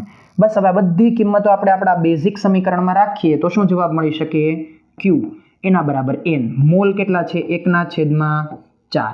પછી F/2 એટલે કે 3/2. પછી R ના સ્થાને શું લખવાનું થશે Na અને Kb. ડેલ્ટા T ના સ્થાને શું લખવામાં આવશે T2 - T1. બસ હવે એનું જે કંઈ પણ સાદુરૂપ થાય કરી નાખીએ તો અંશમાં 3, 4 દૂને 8, Na અને Kb આયા આવશે T2 - T1. આ થઈ ગઈ જરૂરી ઉષ્મા. તો કયો વિકલ્પ મેચ થાય છે આની સાથે, 3/8 Na Kb T2 - T1, વિકલ્પ A. ચાલો પછીના પ્રશ્નની વાત કરીએ. જો કોઈ વાયુના અણુઓની ત્રિજ્યા r હોય તો તેનો સરેરાશ મુક્ત પથ ખાલી જગ્યાના વ્યસ્ત પ્રમાણમાં હશે. ઓલરેડી તમને કહી દીધું છે કે કોના વ્યસ્ત પ્રમાણમાં હશે, અને ચર્ચા કોની થઈ રહેલી છે, સરેરાશ મુક્ત પથ. તો સરેરાશ મુક્ત પથ માની લો કે આપણે એને નામ આપીએ છીએ P. P આપણા માટે શું થઈ ગયું, સરેરાશ મુક્ત પથ P. એનું સમીકરણ શું છે આપણી પાસે, 1/√2 પાઈ n અને d નો સ્ક્વેર. જ્યાં d એટલે શું છે, અણુનો વ્યાસ. d આપણા માટે શું છે, અણુનો વ્યાસ. તો આ સમીકરણમાં તમને અણુના વ્યાસની માહિતી નથી આપેલી, તમને અણુની શું માહિતી આપવામાં આવેલી છે, ત્રિજ્યાની. તો જો આપણે આ સમીકરણની અંદર વ્યાસ d બરાબર શું લખી નાખીએ 2 ટાઈમ r, તો એના ઉપરથી આ સમીકરણ શું બની શકે, P બરાબર 1/√2 પાઈ n અને d ના સ્થાને શું લખવાનું થશે 2r અને એનો સ્ક્વેર. તો આ સંબંધ શું બનશે, 1/√2 પાઈ nm 2 નો વર્ગ 4 અને r નો સ્ક્વેર. તો એના ઉપરથી આપણે એવું કહી શકીએ કે મુક્ત ગતિ પથ P પ્રપોઝનલ ટુ શું થાય છે 1/r સ્ક્વેર. તો મુક્ત ગતિ પથ P કોની સાથે વ્યસ્ત સંબંધમાં થયો, r સ્ક્વેર સાથે વ્યસ્ત સંબંધમાં થયો, એટલે આન્સર કોણ આવે, r સ્ક્વેર. હવે આ જ પ્રશ્ન એક્ઝેક્ટ આનો આ પ્રશ્ન અત્યારે તમને એવું કહેલું છે કે ત્રિજ્યા આટલી હોય તો મુક્ત પથ કોના વ્યસ્ત પ્રમાણમાં હોય. પણ નીટ 20 કે નીટ 21 ની અંદર આ જ પ્રશ્ન માટે એવું કહેલું હતું કે એક અણુ માટે માની લ્યો કે એની જે વ્યાસનું મૂલ્ય છે એ d લેવામાં આવે, તો એના માટે સરેરાશ મુક્ત પથનું સમીકરણ શું બને. તો એ સમીકરણ માટે કયો જવાબ લાગુ પડશે, આ આપણા માટે જવાબ લાગુ પડશે સમીકરણનો. એટલે જે હું તમને શરૂઆતથી એક વસ્તુ કહીને આવું છું કે એક જ પ્રકારના પ્રશ્નો રિપીટ થાય છે, એટલા માટે હું પ્રીવિયસ યરના ક્વેશ્ચનના એનાલિસિસ અને પ્રીવિયસ યરના ક્વેશ્ચનને રેફરન્સ તરીકે લેવાનું જે કહું છું ને એની પાછળનું કારણ આ છે. ચાલો પછીનું MCQ જોઈએ. વિશિષ્ટ ઉષ્માનો ગુણોત્તર ગામા બરાબર CP/CV મુક્તતાના અંશના પદમાં એટલે કે F ના પદમાં. પણ અહીંયા જો F નથી આપેલું, આપણને શું આપેલું છે N. એટલે આપણે F ના બદલે મુક્તતાના અંશને કયા રૂપમાં લખીશું?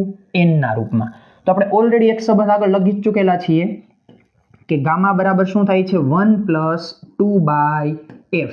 પણ આપણે જેમણે વાત કરીએ એ પ્રમાણે f નહીં, શું લખવાનું છે n, એટલે 1 + 2/n. આ કોની સાથેનો સંબંધ થઈ ગયો? મુક્તતાના અંશનો ગામા સાથેનો સંબંધ થઈ ગયો.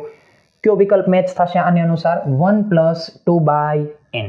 ચાલો પછીનો MCQ જોઈએ. એ પાત્રમાં આદર્શ વાયુ A તથા બીજા અલગ પાત્રમાં, અલગ પાત્ર એટલે આ ક્યાંય કોઈ એવી ચર્ચા નથી કે કોઈના દબાણ સરખા છે કે કોઈની વચ્ચે કઈ કનેક્શન છે. અલગ પાત્રની વાત છે. અલગ પાત્ર B માં આદર્શ વાયુ B સમાન તાપમાને ભરેલો છે, એટલે કે ટૂંકમાં બંનેના તાપમાન થઈ ગયા સમાન. લખી લ્યો TA = TB. વાયુ A નું દબાણ વાયુ B પરના દબાણ કરતા બમણું છે. વાયુ A નું દબાણ વાયુ B પરના દબાણ કરતા કેવું છે? બમણું. એટલે આપણે એવું લખી શકીએ કે દબાણ માટે P લખીએ, I લખીએ A, એના બરાબર IP લખીએ અને I લખીએ B. કોનું કોના કરતા બમણું છે? A નું દબાણ B કરતા બમણું છે, એટલે PA = 2 × PB.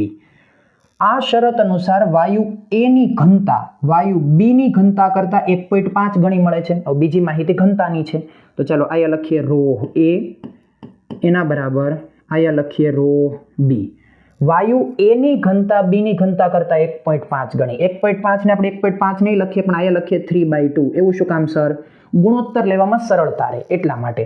1.5 ને કોઈ પણની સાથે ગુણવા કરતા 3/2 લખેલા હોય તો અંશ અને છેદને અરેન્જ કરવા સરળ રહે. 1.5 ગણી મળે છે. વાયુ A અને વાયુ B ના અણુભારનો ગુણોત્તર. કોનો ગુણોત્તર જોઈએ છે? અણુભાર. એટલે કે એમ સમજો molecular weight A/ molecular weight B એના બરાબર ક્વેશ્ચન માર્ક. હવે જે માહિતી આપેલી છે એના ઉપરથી એક બાબત બાળકોને માઇન્ડમાં ક્લિક થઈ જવી જોઈએ કે આપણને જે માહિતી અથવા તો જે કંઈ પણ સંબંધ આપેલો છે દબાણ અને ઘનતાનો આપેલો છે, અને એના ઉપરથી કેનો જવાબ જોઈએ છે? અણુભારનો.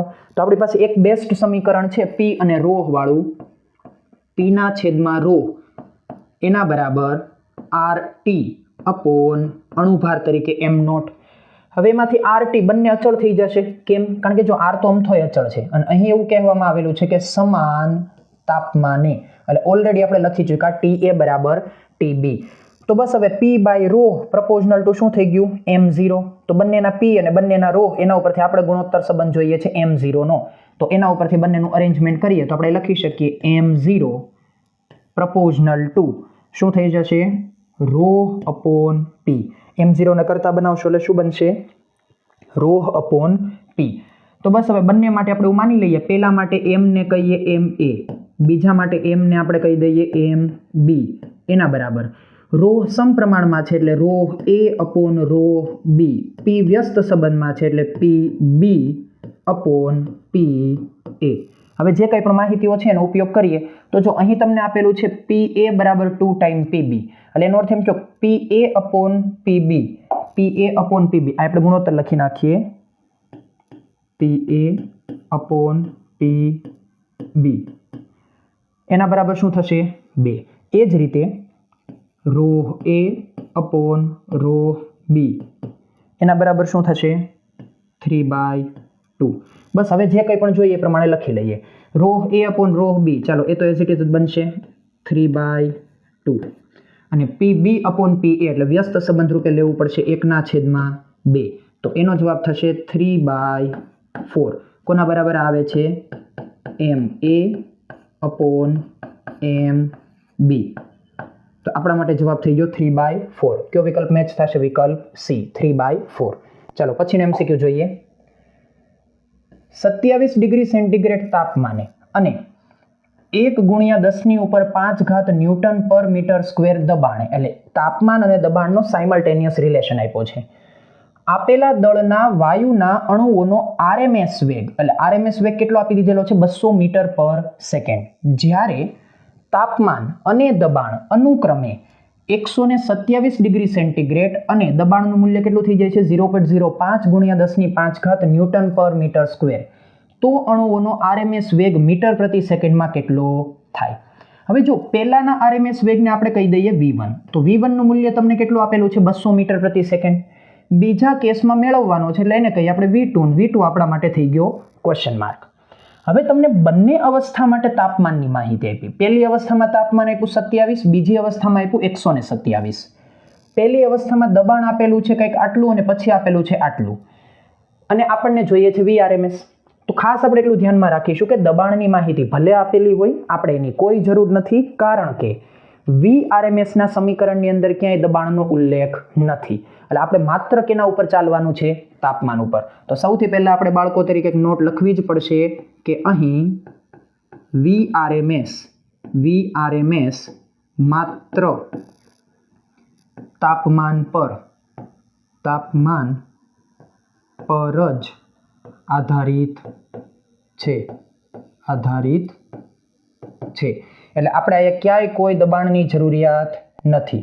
એટલે આપણે દબાણની કોઈ ડિમાન્ડ અહીંયા રહેતી નથી. તો બસ એના ઉપરથી આપણે ચાલીએ કે આપણને તાપમાન T1 કેટલું આપેલું છે 27 ડિગ્રી સેન્ટીગ્રેડ. 27 એટલે કેટલું થઈ જશે 300 કેલ્વિન. એ સમયે તમને આરએમએસ તરીકે કેટલું મૂલ્ય આપવામાં આવેલું છે 200 મીટર પ્રતિ સેકન્ડ. બીજું તાપમાન T2 કેટલું આપેલું છે 127, એટલે એ થઈ જશે કેલ્વિન તરીકે 400 કેલ્વિન, અને એ સમયે આરએમએસ વેગ આપણા માટે ક્વેશ્ચન માર્ક છે. તો આરએમએસ વેગનો VRMS એનો તાપમાન સાથે સંબંધ શું છે? √T પ્રકારનો. તો આપણે એવું કહી શકીએ કે V1/V2 એના બરાબર √T1/T2. બસ હવે જે કાંઈ પણ કિંમતો છે કિંમતો રાખી દઈએ.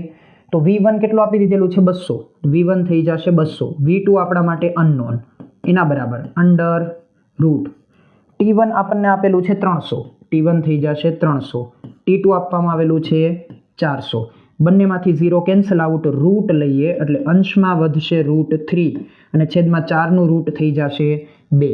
તો એના ઉપરથી V2 ને કરતા બનાવો એટલે શું થશે 2 ગુણ્યા 200 એને ભાગ્યા √3 એટલે થઈ જશે 400 ના છેદમાં √3, અને એકમ તો એસ કેરી ફોરવર્ડ થશે મીટર પ્રતિ સેકન્ડ.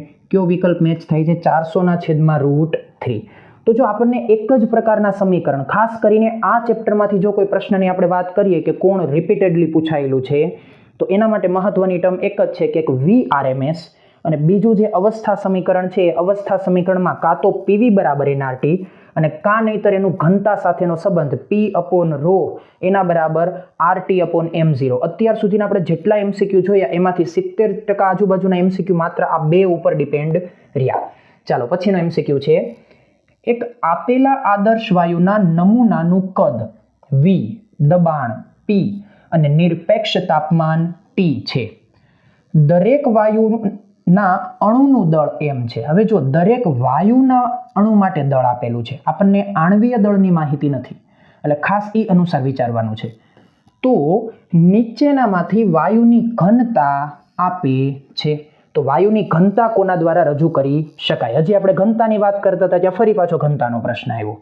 હવે આપણને એવી તો ખબર છે કે ભાઈ દબાણ P એના છેદમાં ઘનતા ρ એના બરાબર થાય RT અપોન આણ્વીય દળ m0. પણ આયા જે આપણે કહીએ છીએ એ પ્રમાણે કે m0 આપણા માટે શું છે? આણ્વીય દળ. અને આપણને અહીં શું આપવામાં આવેલું છે? દરેક અણુનું દળ, એટલે એક અણુનું દળ કેટલું આપેલું છે? m. એટલા માટે આપણે આ સંબંધને r ની જગ્યાએ kb માં, એટલે કે બોલ્ટ્ઝમાન અચળાંકની અંદર લઈ જવું પડશે. જો અમથું આમાં r ની અંદરનો કોઈ પણ સંબંધ નથી. તો આપણે આ સમીકરણ ઉપરથી પહેલા તો કોને ઘનતાને કરતા બનાવી લઈએ. તો ઘનતાને કરતા બનાવીશું એટલે ρ બરાબર શું થશે? P m0 upon RT. હવે આ સમીકરણમાં પહેલા તો આપણે એક કામ કરીશું કે r બરાબર લખી નાખો Na અને Kb, એટલે કે બોલ્ટ્ઝમાન અચળાંક અને નંબર ઓફ એવોગેડ્રો. પહેલા તો આપણે આ કરી નાખો. બીજું આપણે શું કરવાનું છે r ની સાથે સાથે કે જે m0 છે, m0 આણ્વીય દળ છે, એને એવું લખી નાખો કે એક અણુનું દળ m એને ગુણ્યા નંબર ઓફ એવોગેડ્રો Na. એટલે બંને સંબંધને આપણે આ ઉપરના સમીકરણમાં આની અંદર બદલી નાખીએ તો આમાંથી કંઈક આપણને આપેલું છે એ પ્રમાણે અરેન્જ થાય. તો રો ઘનતા બરાબર શું થઈ જશે? P. M0 ના સ્થાને લખવાનું છે સ્મોલ m અને Na. એના છેદમાં r ના સ્થાને પણ લખવાનું છે Na Kb અને r અને સાથે t. તો અહીંયાથી કોણ કોણ કેન્સલ આઉટ થશે? Na અને Na. તો રિલેશન શું વધે છે? Pm upon KBT. તો આવું કંઈક ઘનતાનું પદ બને Pm અપોન KBT. કયો વિકલ્પ મેચ થાય? Pm અપોન KBT વિકલ્પ B. એટલે આને તમે એક કન્ક્લુઝન પ્રમાણે પણ યાદ રાખી શકો કે કદાચ જો તમને ઘનતા મેળવવાનો કોઈ પ્રશ્ન પૂછાય અને એ પ્રશ્નની અંદર માહિતી કંઈક આવા પ્રકારની આપેલી હોય કે જેમાં એક અણુનું દળ આપવામાં આવેલું હોય, આણ્વીય દળ નહીં, તો એ પરિસ્થિતિમાં તમે ઘનતા કેવી રીતે મેળવી શકો. જો કે આગળ જતા એક પ્રશ્ન આવવાનો છે જેની અંદર તમે આનો ઉપયોગ કરશો, આ સમીકરણનો, અને એમાં તમને આઈ થિંક હાઇડ્રોજન ઉપરથી જે પ્રશ્ન પૂછાયેલો છે અને હાઇડ્રોજન માટે તમારે ઉપયોગમાં લેવાનું છે એનું આણ્વીય દળ અને એના ઉપરથી તમારે ઘનતાનું મૂલ્ય મેળવવાનું છે. એટલે પરિસ્થિતિ અનુસાર ચાલવાનું હોય. જો આણ્વીય દળ આપેલું હોય તો એ પ્રમાણે ચાલવું પડે અને જો એક અણુનું દળ આપેલું હોય તો એ પ્રમાણે બોલ્ટ્ઝમાન અચળાંક સાથેના સંબંધમાં આગળ વધવું પડે. ચાલો પછીનો MCQ જોઈએ. T તાપમાને એક વાયુનું મિશ્રણ 2 મોલ ઓક્સિજન, એટલે ઓક્સિજન માટેના મોલને માની લો થોડીક વાર માટે કહી દઈએ 1, તો એ કેટલા આપેલા છે? 2 મોલ ઓક્સિજન અને 4 મોલ આર્ગોન.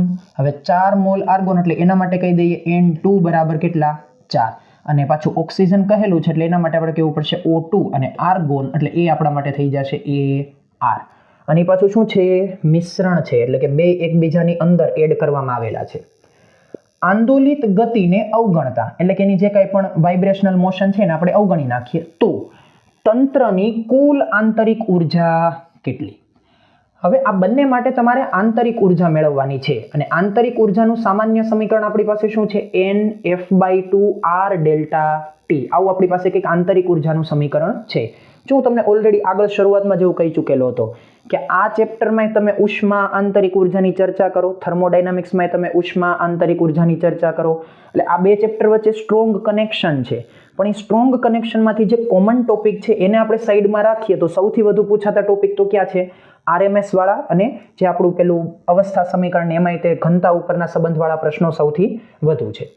તો આમાં આપણા માટે તંત્રની કુલ આંતરિક ઉર્જા જોઈતી હોય તો સામાન્ય સંબંધ છે કે U ટોટલ એટલે કે કુલ આંતરિક ઉર્જા બરાબર ઓક્સિજનની આંતરિક ઉર્જા એટલે કે આંતરિક ઉર્જા ઓક્સિજન વત્તા આંતરિક ઉર્જા આર્ગોન. બંનેની આંતરિક ઉર્જાનો શું થશે? સરવાળો. તો આંતરિક ઉર્જાનું સામાન્ય સમીકરણ માની લો કે આપણે સૌથી પહેલા ઓક્સિજન માટે લખીએ તો ઓક્સિજન માટે શું લખવામાં આવશે? ઓક્સિજનના મોલ જેને આપણે કીધા N1, ઓક્સિજનના ડિગ્રી ઓફ ફ્રીડમ જેને આપણે કહીશું F1, એને છેદમાં 2 R અને તાપમાનના ફેરફાર તરીકે ડેલ્ટા T. આ જ પ્રકારનું કોના માટે લખવાનું થશે હવે? આર્ગોન માટે. તો એના મોલ N2, એના ડિગ્રી ઓફ ફ્રીડમ F2 છેદમાં 2 R ડેલ્ટા T. હવે બંને માટે ડિગ્રી ઓફ ફ્રીડમની વાત કરીએ તો આર્ગોન આપણા માટે કેવો છે? મોનોએટોમિક એટલે કે એક પરમાણુય. તો આર્ગોન માટે ડિગ્રી ઓફ ફ્રીડમ F2 બરાબર કેટલા થશે? 3. જ્યારે કે ઓક્સિજન છે એ શું છે? ડાયએટોમિક એટલે કે દ્વિપરમાણુય. તો એના માટે ડિગ્રી ઓફ ફ્રીડમ F1 બરાબર કેટલા લખવાના થશે? 5. બસ એ પ્રમાણેની માહિતીમાં આગળ વધીએ. ઓક્સિજનના મોલ આપેલા છે આપણને 2 એટલે અહીં લખીએ 2. એને ગુણ્યા ડિગ્રી ઓફ ફ્રીડમ તરીકે આયા થશે 5 એના છેદમાં 2 અને R. ડેલ્ટા T તરીકે તાપમાનનો ફેરફાર કેટલો કરવા માંગીએ છીએ આપણે? T. એટલે અહીં લખીશું T પ્લસ આર્ગોન માટેના મોલ છે 4, પછી એને ગુણ્યા એના માટે ડિગ્રી ઓફ ફ્રીડમ થઈ જશે 3 ના છેદમાં 2 R અને અગેન આમાં પણ તાપમાનનો ફેરફાર T. બસ હવે જે કંઈ પણ સાદુરૂપ બનતું એ આપીએ. 2 અને 2 કેન્સલ આઉટ. અહીંયા 4 અને 2 અનુસાર આયા થશે 2. તો પેલું પદ થશે 5 ટાઈમ RT અને બીજું પદ થશે 3 ગુણ્યા 2 એટલે 6 વખત RT. 6 ને 5 કેટલા થઈ ગયા? 11 એટલે 11 વખત RT. આટલી તંત્રની શું થશે? કુલ આંતરિક ઉર્જા થશે U ટોટલ. કયો વિકલ્પ મેચ થાય છે? 11 RT. યસ, C વિકલ્પ મેચ થાય છે. ચાલો પછીનો MCQ જોઈએ. જ્યારે વાયુના તાપમાનમાં 30 ડિગ્રી સેન્ટીગ્રેડથી 90 ડિગ્રી સેન્ટીગ્રેડનો શું કરવામાં આવે? વધારો કરવામાં આવે. એટલે આમ સમજો તો ડેલ્ટા ટી કેટલું આપેલું છે 60 ડિગ્રી સેન્ટીગ્રેડ અથવા તો કેલ્વિનના સંબંધમાં બોલો તો પણ શું 60 કેલ્વિન. ત્યારે અણુના આરએમએસ વેગમાં થતો પ્રતિશત વધારો, એટલે જો એક રીતે ત્રુટિ પ્રકારનો પ્રશ્ન છે, જે આપણું પહેલું ચેપ્ટર જે છે ને એકમ અને માપન, જેની અંદર આપણે ત્રુટિ માટેનો અર્થ સમજીને આવેલા છે, એનો કંઈક ઉપયોગ આમાં કરવા માંગે છે. હવે આપણને ખબર છે કે આરએમએસ નો તાપમાન સાથે શું સંબંધ છે, તો આપણે એવું લખી શકીએ કે ભાઈ VRMS પ્રપોઝનલ two under route T. તો આના ઉપરથી આપણે એવું કહી શકીએ કે ભાઈ માની લો કે મારે ડેલ્ટા VRMS જોઈતું હોય કોની સાપેક્ષે, એના મૂળ મૂલ્ય V સાથે, તો હું ત્રુટિના સંબંધ અનુસાર 1/2 ડેલ્ટા ટી અપોન ટી આવું લખી શકીશ. કઈ રીતે? તો જો અહીં આપણને જે આપેલું છે રૂટ ટી, એ રૂટ ટી હકીકતમાં શું છે?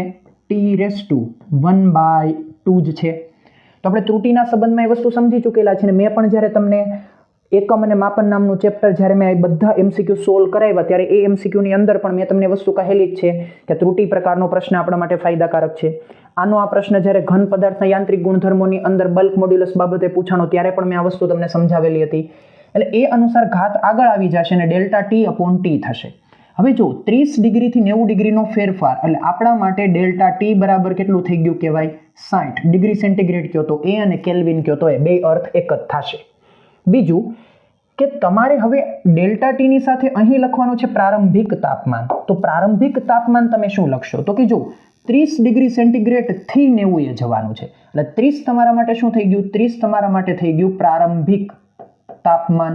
તો તમે ટી તરીકે શું યુઝ કરશો? પ્રારંભિક તાપમાન ટી બરાબર 30 વત્તા 273, એટલે કેટલું થઈ જશે? 303 કેલ્વિન.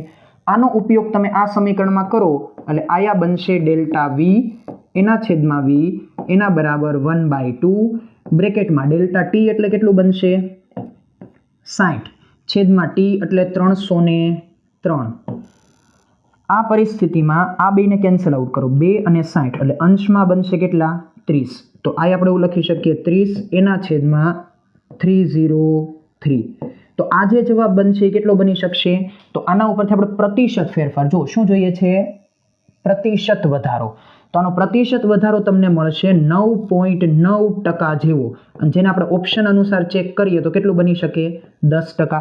કારણ કે જો એક રીતે એમ જ સમજો ને 30/300 છે એટલે 0.1 નો ફિગર બની ગયો, તો એના આધાર ઉપર કેટલો જવાબ આવશે? 10% નો જવાબ આવશે. તો કયો વિકલ્પ મેચ થાય છે? વિકલ્પ મેચ થાય છે બી. જો આ રીતે સરળતાથી એસ્ટિમેશન થઈ શકે કારણ કે બધા વિકલ્પ એકબીજાથી ઘણા બધા દૂર છે, એમાં કોઈ પ્રશ્ન છે નહીં. પછીનો એમસીક્યુ જોઈએ, કયા તાપમાને ઓક્સિજન અણુઓની વર્ગ માધ્ય મૂલ્ય એટલે કે સરળ શબ્દોમાં આરએમએસ ઝડપ પૃથ્વી પરથી વાયુમંડળમાંથી નિષ્ક્રમણ થવા માટે પૂરતી છે? હવે યાદ કરો આપણું ગુરુત્વાકર્ષણ નામનું ચેપ્ટર, નિષ્ક્રમણ વેગ.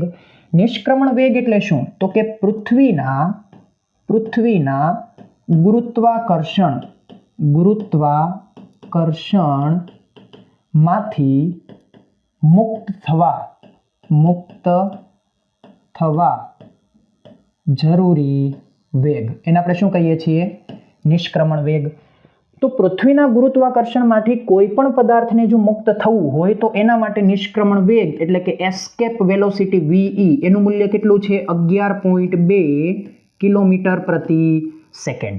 મીટર પ્રતિ સેકન્ડમાં લખીએ તો 11.2 એને ગુણ્યા 10⁻³ મીટર પ્રતિ સેકન્ડ. હવે જો આ નિષ્ક્રમણ વેગ કોઈ 1000 કિલોગ્રામના સેટેલાઇટ માટે એટલો હોય અને કોઈક 10⁻⁻27 કિલોગ્રામ જેટલું ખૂબ ઓછું દળ ધરાવતા અણુ કે પરમાણુ માટે એટલો હોય. કેમ? કારણ કે નિષ્ક્રમણ વેગ દળથી કેવો છે? સ્વતંત્ર. એટલે આ એમસીક્યુને આપણે ખાસ ધ્યાનમાં રાખવાનું છે ને ગુરુત્વાકર્ષણ નામના ચેપ્ટરમાંથી આના ઘણા બધા એમસીક્યુ આવેલા પણ છે કે તમને એવું કહેવામાં આવે કે બે પદાર્થ માટે પૈકી એક માટે દળ આટલું, બીજા માટે દળ આટલું, તો એક માટે નિષ્ક્રમણ વેગ આટલો હોય તો બીજા માટે કેટલો થાય? તો દળના કારણે કોઈ નિષ્ક્રમણ વેગમાં ફેરફાર આવતો નથી. તો એ પરિસ્થિતિમાં આપણે ઓક્સિજનને એટલો વેગ આપી દેવાનો છે કે જે કોની સાથે સમપ્રમાણ બની જાય? નિષ્ક્રમણ વેગ સાથે. પણ કોઈ પણ અણુ પરમાણુને વેગ કઈ રીતે આપી શકાય? તો એના માટે આપણી પાસે સરળ રસ્તો છે. એની VRMS, અને VRMS કોના ઉપર આધાર રાખે છે?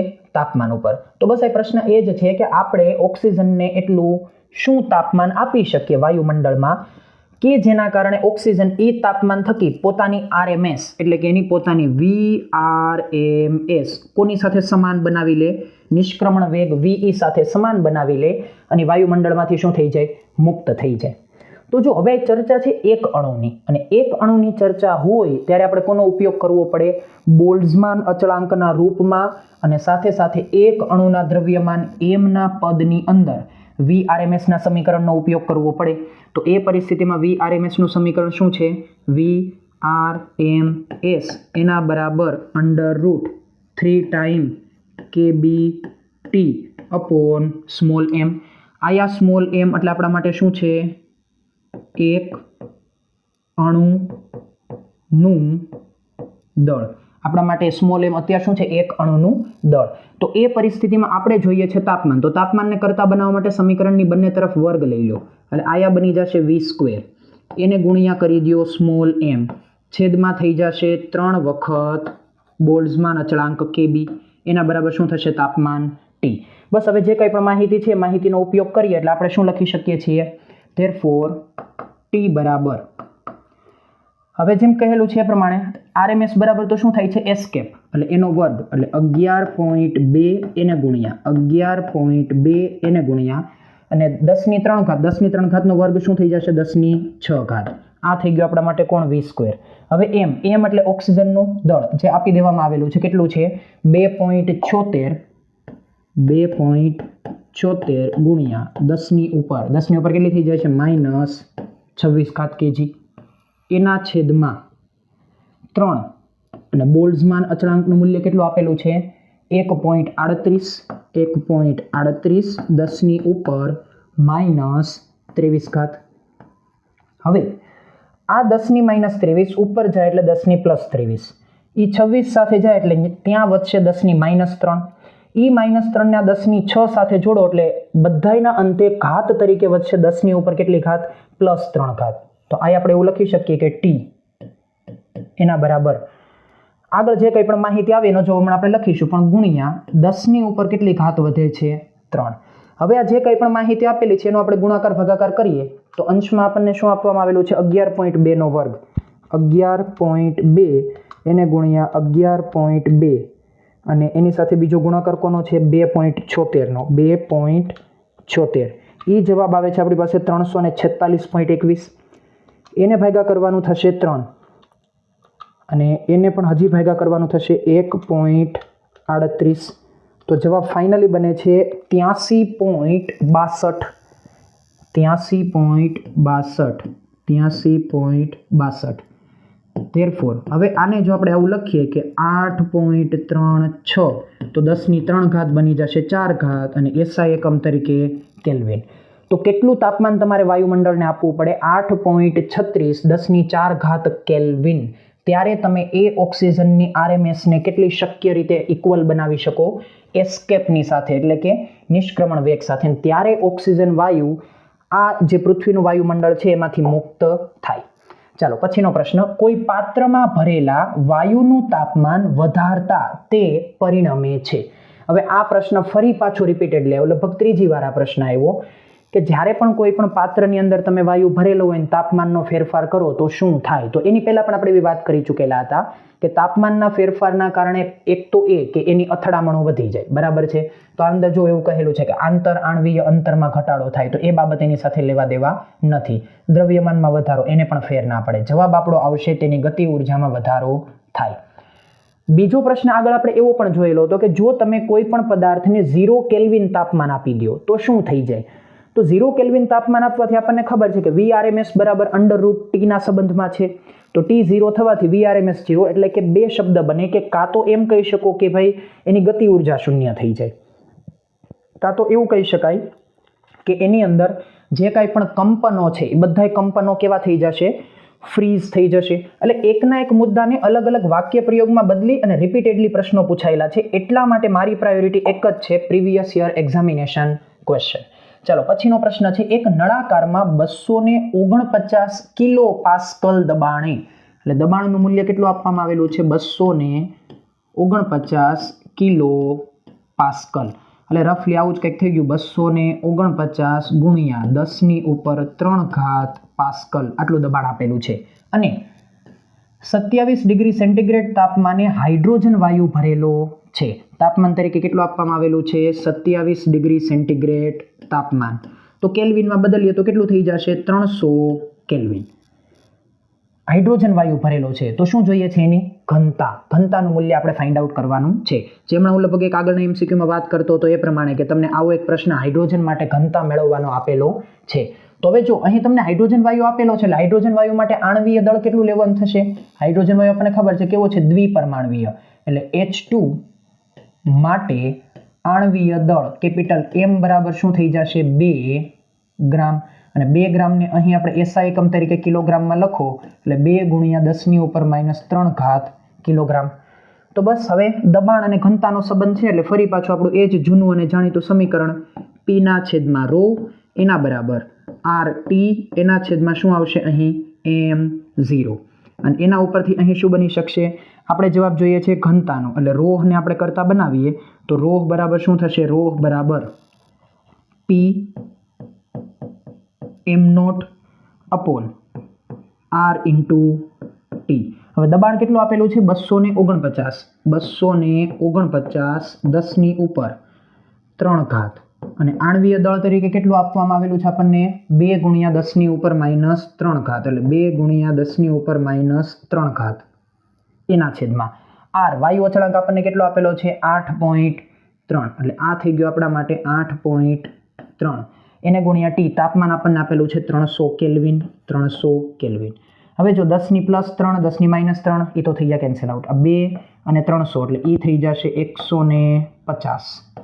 તો કેટલું હવે લખી શકાશે? અંશમાં રહેશે 249 એના છેદમાં 83 અને એને ગુણ્યા થઈ જશે 150. હવે જો અંશના 249 ને હું રફલી લખી શકું છું 250 બરાબર છે. અહીં લખું છું ખાસ લગભગ, નહીંતર બાળકોને એમ થાય કે સાહેબ 250 ક્યાંથી આવી ગયા? 250 અને છેદમાં 8.3 છે 8.3 છેદમાં રાખું છું 8.3 અને એને ગુણ્યા કરી દઉં છું 150. હવે જો 1 0 કેન્સલ આઉટ 1 કેન્સલ આઉટ થશે 5 × 5 એટલે 5 થઈ જશે 5 તેરી 15 એટલે થઈ જશે 3. હવે આપણા માટે સંબંધ શું બને છે 5 એના છેદમાં 8.3 એને ગુણ્યા કેટલા 3. તો 8 તેરી 24 અને 3 × 3 થી 0.9 એટલે 1 એટલે આ બની જશે તમારા માટે 5/25 અને 5/25 એટલે 1/5 અને 1/5 એટલે 0.2 એકમ તરીકે બનશે kg/m³. કોની ચર્ચા હતી? ઘનતાની.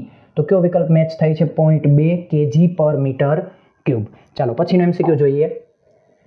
એક પરમાણવીય વાયુની સરેરાશ ઉષ્મા ઉર્જા. એક પરમાણવીય વાયુની સરેરાશ ઉષ્મા ઉર્જા જેમાં એમ કહેલું છે કે Kb બોલ્ટ્ઝમાન અચળાંક છે અને T નિરપેક્ષ શૂન્ય તાપમાન. તો બટ ઓબ્વિયસ આપણને ખબર જ છે કે 3/2 kBT. તો સરેરાશ એની ઉર્જા એક ગતિ ઉર્જાના સ્વરૂપમાં આપણે બોલીએ એટલે શું થઈ જશે 3/2 kBT. ચાલો પછીનો એમસીક્યુ આપણે જોઈએ. આણ્વિક વ્યાસ કેટલો આપવામાં આવેલો છે D અને અંક ઘનતા એટલે કે નંબર ડેન્સિટી એકમ કદની અંદર રહેલા પરમાણુઓની અથવા તો અણુઓની સંખ્યા ધરાવતા એક વાયુના સરેરાશ મુક્ત પથને ખાલી જગ્યા વડે રજૂ કરી શકાય. જો આગળ જે હું ઓલરેડી વાત કરીને આવેલો હતો એ પ્રમાણે કે મુક્ત પથ P બરાબર શું સમીકરણ હતું? 1/√2 પાઈ n અને શું હતું d². ત્યાં આપણે કંઈક ત્રિજ્યાની જરૂરિયાત હતી એટલા માટે d બરાબર આપણે 2r લખીને કન્વર્ટ કરેલું હતું, પણ અહીં આપણને માહિતી આપેલી છે કે વ્યાસ કેટલો છે d. તો મુક્ત પથનું સમીકરણ શું થાય? √2 પાઈ n d².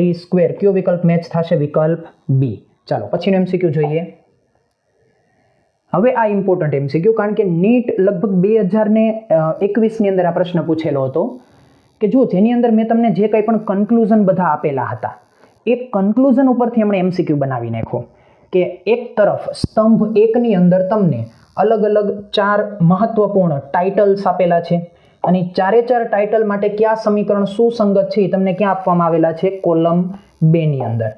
તો સૌથી પહેલું ટાઇટલ છે કે વાયુના અણુની સરેરાશ વર્ગિત વર્ગમૂળ ઝડપ એટલે કે VRMS શું થાય.